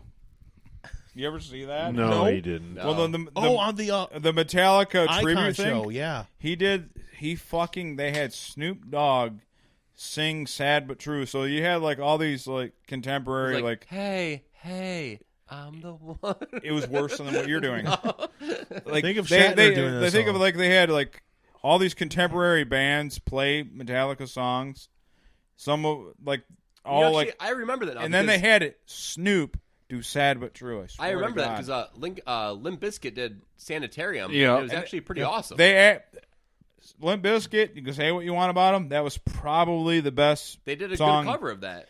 Maybe Korn doing one was, but then again, it's who they chose to do everything. Like Avril Lavigne did "Fuel." You're just gonna pick MTV people. Yeah, at this they point. pick. Yeah, so I guess anyway, all everything the worst was Snoop. So It yeah, was Snoop horrible. offended me one time. They did a couple of those shows. Like they did that. It was called Icons or something like that. Yeah. They did yeah, that, and they did Aerosmith when they had that was great. they had Train though cover an Aerosmith song. I can't remember which one, but it was phenomenal. It's like They did fucking The Cure also. They might have. Yeah, The- I think the- they might have done The Cure. I don't remember that also. one. The funniest thing ever though was when they did that. For some reason, they brought David Spade out there to roast them, To roast Aerosmith, yeah. and they were fucking visibly pissed off Yeah, that's at right. David Spade. And David Spade goes, "Remember the band T-Rex?" He goes, "Yeah, I remember them. Like when they were friends with T-Rex." He goes, "I'm not talking about the band. I'm talking about actual T-Rex and Pterodactyl." Because they're so fucking old, and they were so pissed They were about actually- that. Shtick is so simple yet so effective. It's like, I'm just gonna like take the cheap shots at you, and you're gonna get mad, and I'm a fucking little 5'5" guy. Yeah. Well, Like, they brought him out there to roast him, but like then they were mad. Like if I got roasted like right now, if I had a panel of you guys just roast me, no matter how harsh it was, I promise you I'd laugh. remember Spade You and gotta S- laugh at that. like you know? Spade and Like, SNL, he was doing the Hollywood Minute, just trashing everybody, and then the one that got him booed was like, "Hey, look, kids, a falling star," and it showed Eddie Murphy, and everyone's Yeah. like, "Boo!" It's like, that's fucking funny. Eddie Yeah. Murphy's film career at that time Yep. fucking sucked. Yeah. If it wasn't for Shrek, that dude would be fucking working at Target. That's, you know what, man? Yeah. That's like the biggest thing to me. It's like the core of my philosophy on life. If you can't fucking laugh at yourself, Oh, my gosh. or something that you care about, then I don't want anything to do with you. Like if you can't look, life is a joke. Yep. We're all fucking stupid. We're all of this. Like everybody has done something fucking dumb, or is ashamed of something, or there's something about yourself that if you're the type of person who doesn't hate something about yourself, you're probably a narcissist, or you're somebody I just fucking can't relate to, Yeah. or you're like one of the biggest scumbags. You know, if you that's Kate and I butt heads. She hates that I do. Kate's that, my sister, by the way. That I do the fucking Batman and Castlevania. She cringes so hard. She's like, "Why are you doing this? Like, this is so fucking cringy. Aren't you embarrassed?" I'm like, "No, I'm not, because I am an asshole, and I am a child. I'm a 39-year-old child, and I'm not afraid of like looking stupid. And that's not to say that like I'm great or anything. I'm not afraid to be an idiot. But you're having exactly. fun You I gotta be doing might it. fucking tank. I've done plenty of YouTube videos where I fucking look like a complete fucking buffoon. Nobody agrees with me. It gets thumbs down to fucking holy hell, and that's okay. That's the risk you take when you fucking do shit like that. And I was wrong, or I'm an asshole on that subject. Then it's okay. Me and him were talking about. Go ahead. No. That's We were talking about that earlier. Like, I'll put something out like on YouTube or something, a clip. Like, I'm like, dude, this is the clip. Or post something on our Facebook Yeah, on our page. Facebook. I'm gonna get 100 likes on this. Everybody's gonna be. This is fucking great. Like, And no one will like it. Maybe like one person, me. I'll like it as myself. right. Yeah. Because I'll log off the administrative thing and be Mike Justice, and then click.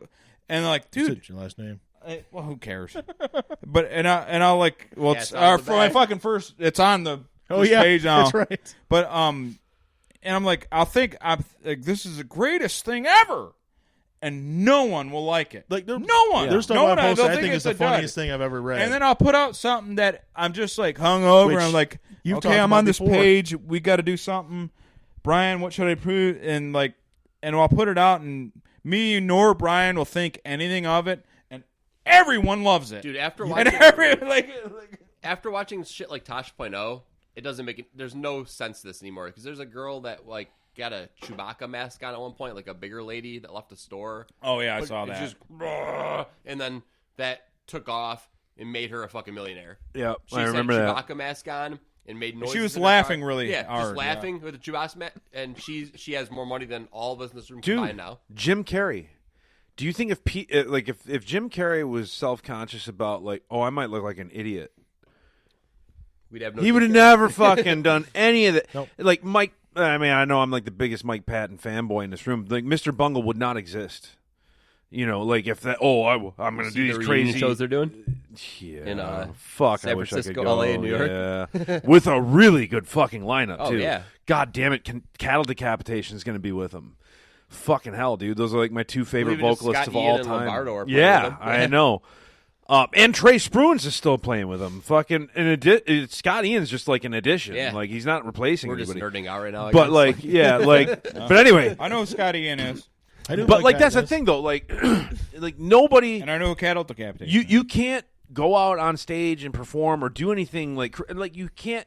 You have to take risks and not be afraid of failure. You like, can't take Thomas yourself- Edison's always the example. You never right? take Like, yourself too seriously. well, And yeah, if you fuck up, you're a loser. It's okay, like to be a fucking The best part of those flawed human. Bungle Like, shows are just for the fans, and they were just going to do one in each city, like Right. L.A., San Francisco, New York, and then they sold out quick. He's like, well, we staggered them out, so I guess we'll add a second one. I guess we'll add a third one. Like, well, and, like then, and two, you have to take other people's. You have to take other people's like assessment of what you're doing. Correct. Like I'll put out like I'll kind of get to a thing where like what clip should I put out, and Brian will be like, "Well, do the clip about this," and I'm like, "Oh my god, dude, I sound like an idiot." I'm like, but I just put it out. It's like because sometimes an outsider can give you a proper thing, and you put it out, and it'll work. But to me, myself, I'm like, dude, there's no way. Everyone's gonna think I'm the dumbest man that ever lived. And I'll put it out, and it'll work because you just like you have to what do you call it? Just submit to the process. Like I'm creating things, and That's good why- or bad, I'm putting it out. I don't asked care. why- you asked why Cardi B's like popular. Mhm. Cardi B's popular because outside of her music, whatever she's doing out in social media land is getting hits, likes, clicks, and It's working. and it's working. So people want to know what's going on with that. Like it's fucking. Well, if Cardi B were sitting here and heard what I said about her, she'd say, "Well, fuck you. Who are you?" And I'd be like, "No one. Yeah. You're right. I guess you're winning. I'm not." I guess my You're like- my bigger point is that like when we talk about like, this cancel culture, woke culture, whatever you want to call it, this is a bunch of people who can't laugh at shit. Nope. They can't laugh at themselves. They can't laugh at like I've met and been friends with many a minority, gay people. They can laugh at like their plight. It's the younger okay? people. It's the and when you notice when it comes to like the racial shit, it's always the white fucking lefty liberals that get offended more than the black On people or the behalf of the- fucking on gay behalf of people the or any. people. Yeah, they're the ones that are fucking doing it. It's like not like I remember Nick DiPaolo. I mean, I'm assuming Yeah, people yeah, know who yeah. Nick DiPaolo is. The right wing fucking really brutal comic. When he got up there, I forget what the fuck show I was watching, or he said something about he was roasting somebody, some fucking other black comedian or something. He said something mildly like racist or whatever, and like it was like an NFL player or something, and the NFL player himself and every other black person in the crowd was cracking the fuck up, and like there was boos and shit. And he's like, go fuck yourselves. You notice everybody in this fucking room that's booing is all these white fucking pussy liberals. All the black people are laughing, and the fucking white I liberals are remember the fucking moment. crying. Go fuck yourselves. That's what it is. These people who like on behalf of they're so fucking into themselves, so into the smell of their own fucking farts, they can't laugh at shit. These are the people that I'm talking It was about. Warren Yeah. Sapp. That's exact. Yep, Yeah. that's it. And he said Warren Sapp was on top of the Empire State Yeah, Building. yeah. It was Implying- racist implying as he was fuck. King Kong, Yeah. an ape, a gorilla. That's right, because we brought that up last week when I brought up Jeffrey Ross's Howard Stern burn, where he said that Robin and Howard Stern have been together so long that he bought her at an auction. And it was hilarious, and everybody laughed at Dude, that. and the dark shit, the dark offensive shit, that's kind of what makes it extra funny. Yeah. It's like, oh, shit, no, he didn't say that. Oh, Yeah. fuck, damn, dude. And it's funny Even because when it's you're also saying- not real. Yeah. Nobody's hurting. Yeah, he Like, literally didn't buy her at a Yeah, slave right. auction. Did not, Yeah, if he I mean- did, he'd be like, "Ooh, they caught me." Yeah, exactly. Oh God, they figured me out. But that's the thing, though, man. Like, and that's and not to get into politics because that's the irony. It's like mostly like in my as a political like a political centrist, whatever the fuck. I find that it's mostly a problem on the left.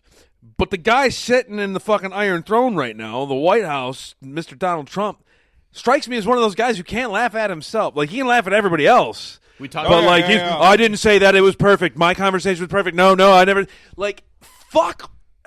We talked God about, damn! before you got here, we Like- talked about this because like we talked about how like all the memes about him are fucking brutal. But the Winnie the Pooh with the Chinese president, That got Winnie the Pooh canceled. Like, it's fucking. I heard about that. I don't know what the fuck's going on with the NBA and China and South Park and Winnie the Pooh. I heard you're not up on South oh Park no, right I'm now? not out. I haven't watched South Park in years. I love those guys China's to a death, communist but dictatorship. If you haven't, well, yeah, I know that, and I know Hong Kong is I a heard free something state. with the NBA, and I don't know what the fuck's going on. I don't care, Well, dude. no, Hong Kong I'm out. was a free state. Was. I am out of politics. I'm out I'm of. China, and here's the NBA. My dog just on a leash is walking around. Like, it's fucking crazy. I don't know what Well, the the funny NBA thing and is, China like, have to do with it's one like another. It, Like- well, the thing is, China has like 7 guys in the NBA, and because of that, there's a huge market. No, the NBA is huge in China. Yeah, Like, it's huge in China. The people of And China gaming. love The basketball. viewership in China is bigger than anywhere Yeah, else they in the love world. it. Yeah, But they're just and- rolling over, and they will like. They could fucking shoot a fucking American and be like, "No, it's okay." Like, you know, like it's fucking insane. Well, China had like they have a true oppression. Like how people here, we argue back and forth. You know, like the left and the right. Yeah, you're a dictator. In reality, that like what happens, the worst case scenario, you're like kicked off Twitter. Like But that's true. That's what happens here. But there, you actually can be put in prison. Actually, like, if someone kicked Radio Underground off the internet, I would be mad, and it would be dictatorial. But I could still go on with my life. I would just Right. go do what I'm doing. Start a new. Yeah, but like in China, it's a completely different fucking ball Yeah, game. I think it was like Ice-T. Yeah. He said like he spit on the ground, like he was just walking, just spit. You know, we all spit. Like, just Yeah. fucking spit something in your mouth. Fucking got like cuffed in like Shanghai or something. It's like, what the fuck? Like, Well- what's going on? Well, they had the World's Strongest Man contest. It was not Hong Kong, but it was an island that was off mainland China, but it's controlled by the Chi-Coms, and Robert Oberst and Brian Shaw, like a lot of the World's Strongest Men, these big, huge guys, Thor, all were there.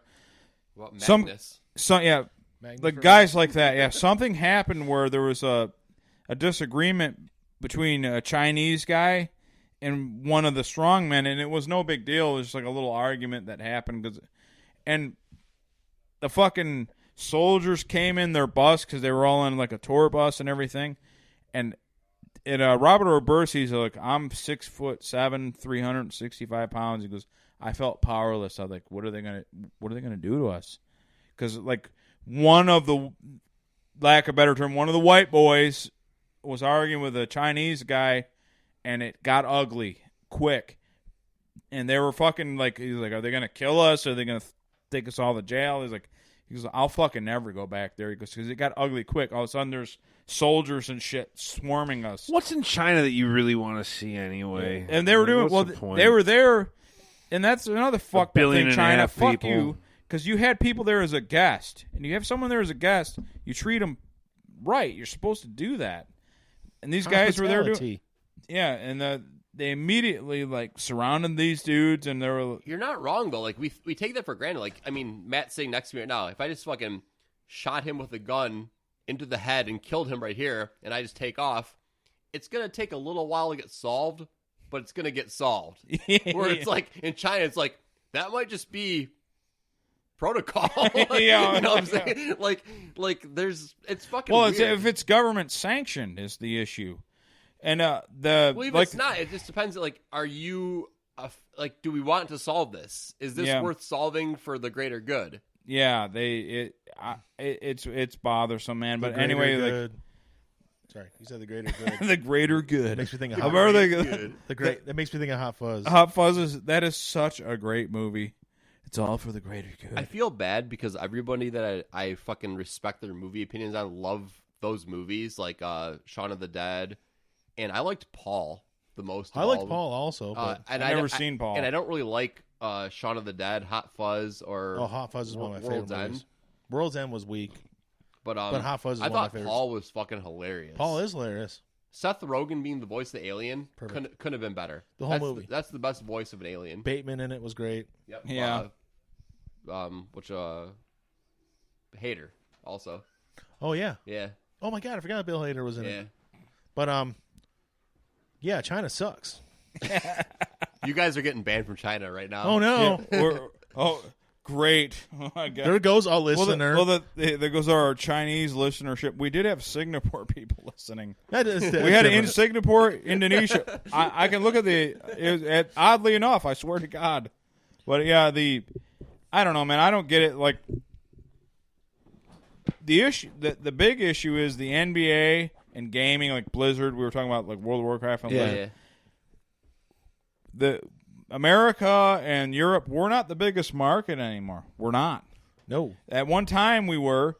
So these businesses, these corporations are going to... Funny thing is, because corporations are capitalism, but they're ultimately going to cater to where the money is. And It's China. it's where this If you're unholy merging of these two demons. I actually like Mike Valeni a lot, 97.1. He said Yeah. the same thing. He's like, if you want to just do that as your practice, just say that. Quit bullshitting everybody. Just say, all we care about is money. What's going to make us the most money? Let's just do that.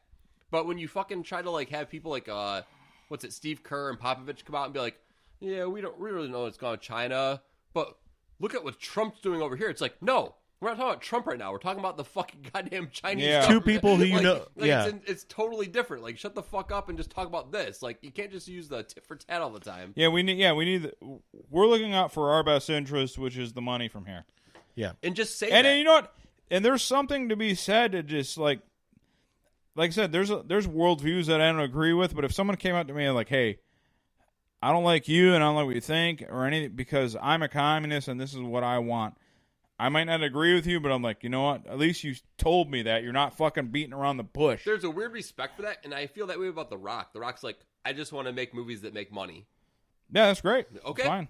I can respect you now because I know you're not fucking bullshitting me. Yeah. Like, what's going to be the stupidest fucking movie that makes a Yeah. shit ton of money? Skyscraper Yeah. was really good. Well, that's what You're Mike. not a televangelist that when no one's looking, you're fucking gay prostitutes because you're Speaking of gay that, and you can't be open guys about watch it. The Righteous You're just Gemstones? be right No, about it. I want to watch it. Righteous Gemstones is the best TV show right now. Yeah. And it's about televangelism pretty Yep. much with McBride and John Goodman and that show is fucking amazing. who's the workaholic? Adam Devine. Yeah. And the finale's tomorrow, and that show it's wild. Like, those guys' sense of humor is crazy. Like, I don't know if you guys like Eastbound and Down. Oh, yeah. Vice Oh yeah, Principals. that stuff's Like, good. those guys' sense of humor is fucking funny as hell. Vice And, Principals.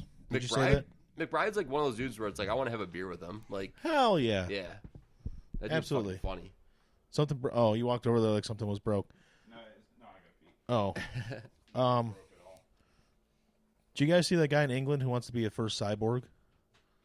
Wants to be the first cyborg? The first actual cyborg? No. There's a guy named Peter in England. He's got some disease that wastes away his muscle and his neurons and stuff. He's the one to take on, like, mechanical elements to help him out? No, he's actually getting stuff implanted, and he's got a wheelchair that helps him move around and makes him like so he can stand up and move around and stuff. He's recording his own voice like on a computer, and then he's getting his voice box removed because he can't talk anyways. Mhm. But he's going to get replaced with some kind of sound system. He's just like Ned from South Park. Well, you saw that technology they have now where they can just mimic anyone's voice and make Yeah. entire conversations out of it. yeah, like, exactly. So, The deep fake stuff. yep. And then, so he's also having his, he has a catheter and other tubes inserted so he never has to eat, and also doesn't actually have to stop to shit or anything. He just keeps, Sounds like he's got the life all planned out for him. I mean, he can't do anything anyways. He's just doing all this stuff. He wants to become, as he calls, his name's Peter, by the way. I don't know if I said that. He wants to become Peter 2.0, which sounds like a really stupid name. Because it is a stupid name. And And then- honestly, dude, if that's me, I just Just kill me. It's I like, mean, this I dude's- got kids, so part of me would want to be around so I could at least observe their life. But Yeah. outside of that, He's in his 60s also. Yeah, So fuck. it's like, Get me out of here. what's the other thing? Oh, the recognition software. So if he moves his eyebrow a certain way or his mouth a certain way, it does a different action.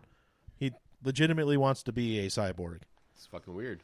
His husband doesn't like it, but he supports him. Side note, the new Terminator looks like butt. So not only is he going to be a first cyborg, he's going to be the first gay cyborg. Oh yeah, he's gay, so he's a gay cyborg. So the first cyborg will be gay. His so husband then- Francis doesn't really like it, but he's going along with whatever. Francis, huh? Yeah.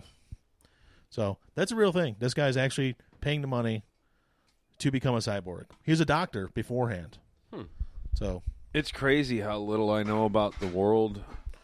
I I'm scroll- learning about I'll gay scroll through news and cyborgs stuff. and Cardi B and we do all kinds of intensive research. you know, for I this haven't show. been on this podcast in a while, so maybe that's what it is. Or Cardi B kind of sounds like a cyborg. yeah. Absolutely. Her real name sounds like a Harry Potter I spell. remember she was on Howard Stern. She was like, people used to, when I was a kid, I was ugly. They said I looked like a lizard. Like, what's A what? A lizard. lizard. A A lizard. lizard. A lizard, man. A lizard. know, it's What You is guys- she? She's a Latino then? Yeah. Yeah. I thought she was a blick. Well, probably. Well, she's some. both. I think she's mixed. Okay. I think she's a black Puerto What's Rican. funny is you guys are talking about the Scorsese bitching about the movies not being like cinema or whatever. But then that's fine. He's allowed to have that criticism because he's Martin Scorsese. But fucking Jennifer Aniston was like, yeah, he's right. That's not cinema. It's like, bitch, you're in fucking the Horrible Bosses movies. Yeah. You just made Murder Mystery Well, with Adam look, Sandler. you know what? This is what I'm going Horrible to say Bosses about was the funny. fucking Scorsese thing. He wasn't bitching about anything. They No. asked him Oh, a no. question, and he was Yeah. like, "Well, I never watched any of them. I look at them more as theme parks. It's not really And cinema." he's not wrong. He's not fucking wrong. He's not wrong. And he's not going out of his way to shit on these movies. They asked him a question. He's like, "Look, dude, I've never really Would seen be like any of them, asking but I me don't about look Cardi at that." B. as- They asked him to actually do the Joker movie that Todd Phillips did. Yeah. He was supposed to do that originally. Well, it was kind of based on part of it, at least the comedic aspect of it. The comedian was based on King, one of his movies. I've never seen that movie. Is that good? It's like, The King of Comedy? King of Comedy? I've never seen that movie. that's one of them I've never seen, actually. Yeah. The other thing too, though, is like the Joker movie. I'm hoping to see that. Like, I'm gonna you try haven't to seen drop. I'm gonna try to drop the kids at your mouth tomorrow. I want to fucking see that goddamn movie before it gets spoiled for me. Yeah. But that's not the same as the fucking Avengers. Well, I already know that before I see it, I talked about these before you came here. It was like the Batman films aren't, in their essence, aren't really comic book movies. They're crime movies. Really, 'cause Yeah. they're dark. and The there's- Nolan ones really aren't yeah, technically it's not- superhero movies. well, He's like- just a guy. Well, like Avengers is like a candy bar. Like, hey, we're gonna fuck people up. Yeah, Well, like, he's a little- they're Deadpool, gonna, Deadpool changed the game. Deadpool gonna give you showed what you can want. do R-rated and be successful. yeah, but But what Deadpool I mean is the was Batman like is almost a Batman parody. The Batman stuff is cinema.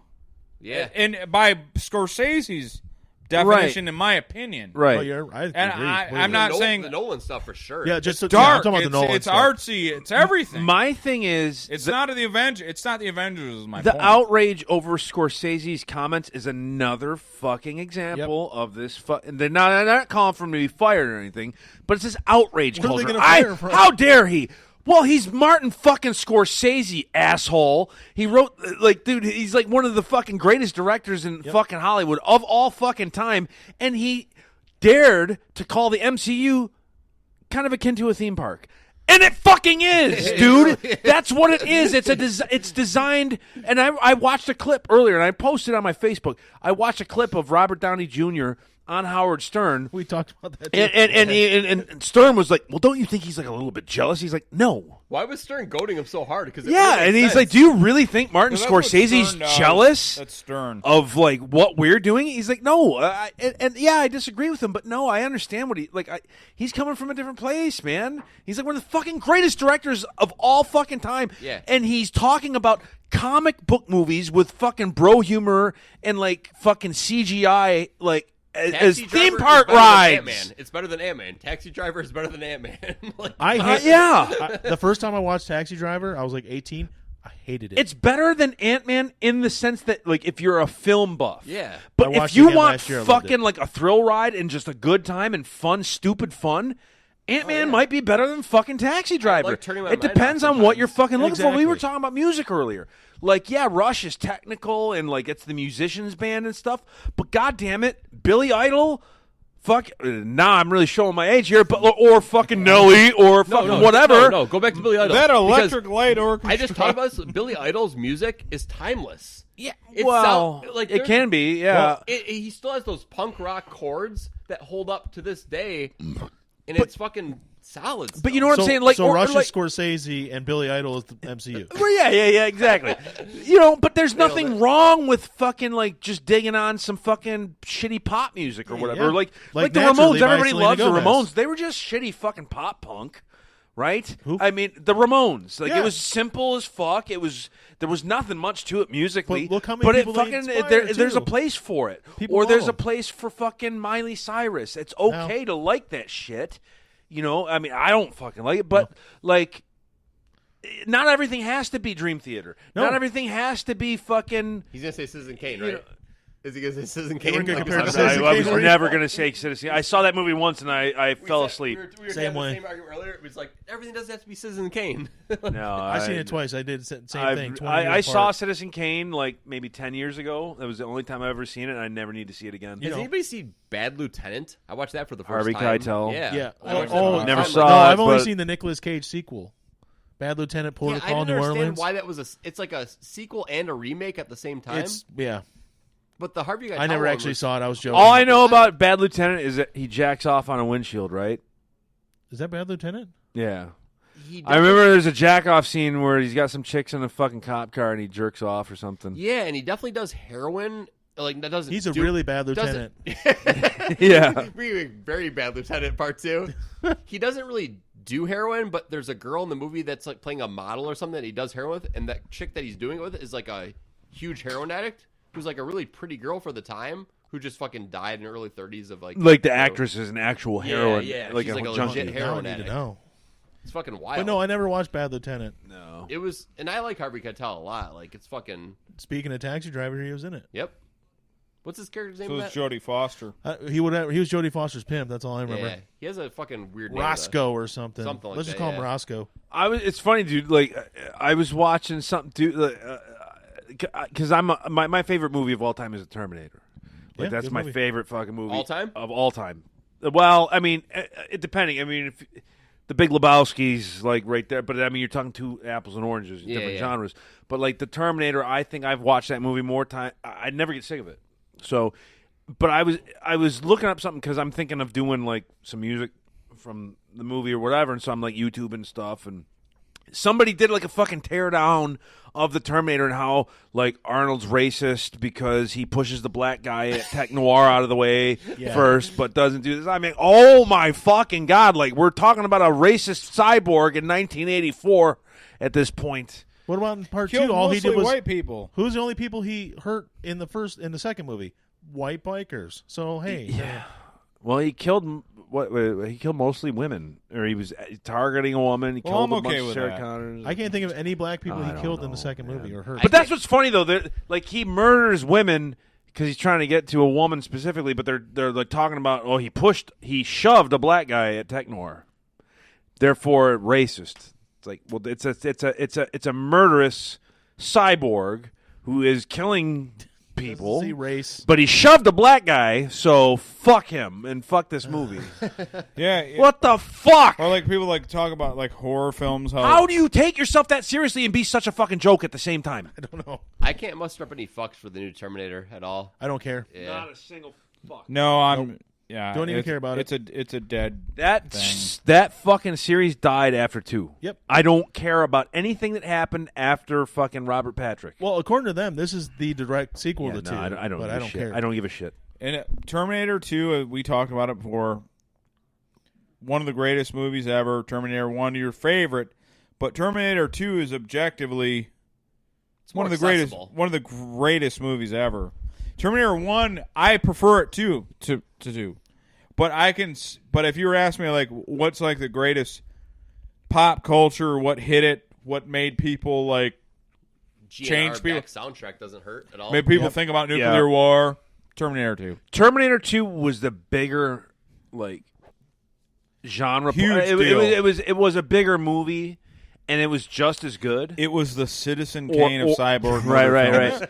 Like I can like if you tell me Terminator 2 is better than Terminator 1, I'm not going to argue with you because I think it's a matter of taste. Like, do you like the action thrillers or do you like more like low key like sci-fi horror? Like that's the only thing because they're both equally good. They're equally well made. The story is great. Like I'm not going to argue with I'm you. a Furlong fan, so I'm Yeah. going to go Terminator 2. Terminator 2 is awesome. back. I prefer Terminator 1 because I like the 80s aesthetic, the soundtrack. I liked Arnold as a bad guy, and I like the more like it's like the more horror element Oh, to absolutely. it. that's just my preference, but I will totally call spade I'll agree to disagree if you think Terminator 2 is better. That's fine. I think you summed it up perfectly. Here, guys, on my plan, I love this new service, this new hosting site. It's great. You guys can check us out at Radio Underground on all podcast formats. We're on Facebook, everything. We got a few minutes left. We can only do 3 hours at a time, a live stream. But we're at 8 minutes from that. But I want to end it with this. You're talking about Terminator 2, and I think this is the perfect way to end it. We're talking about these super progressive, far left people, not normal liberals. Normal liberals, fine. We're talking about the super, and I'm always thinking about how the end of Terminator 2. These SJWs that go on about white males and everything. Are these SJW white males going to lower themselves into the molten, after all of us are gone and they're the last one left? Are they going to just lower themselves in I'm the last white male left, and they're going to grab the fucking thing and just, all right, and do the thumbs up as they go down so that everyone will be happy that they're you gone? You just offended and triggered me. Yeah, so if you're the SJW, I want you to be the last to lower your fucking self in there. We're Radio Underground. We're out of here. Thank you guys for listening. I like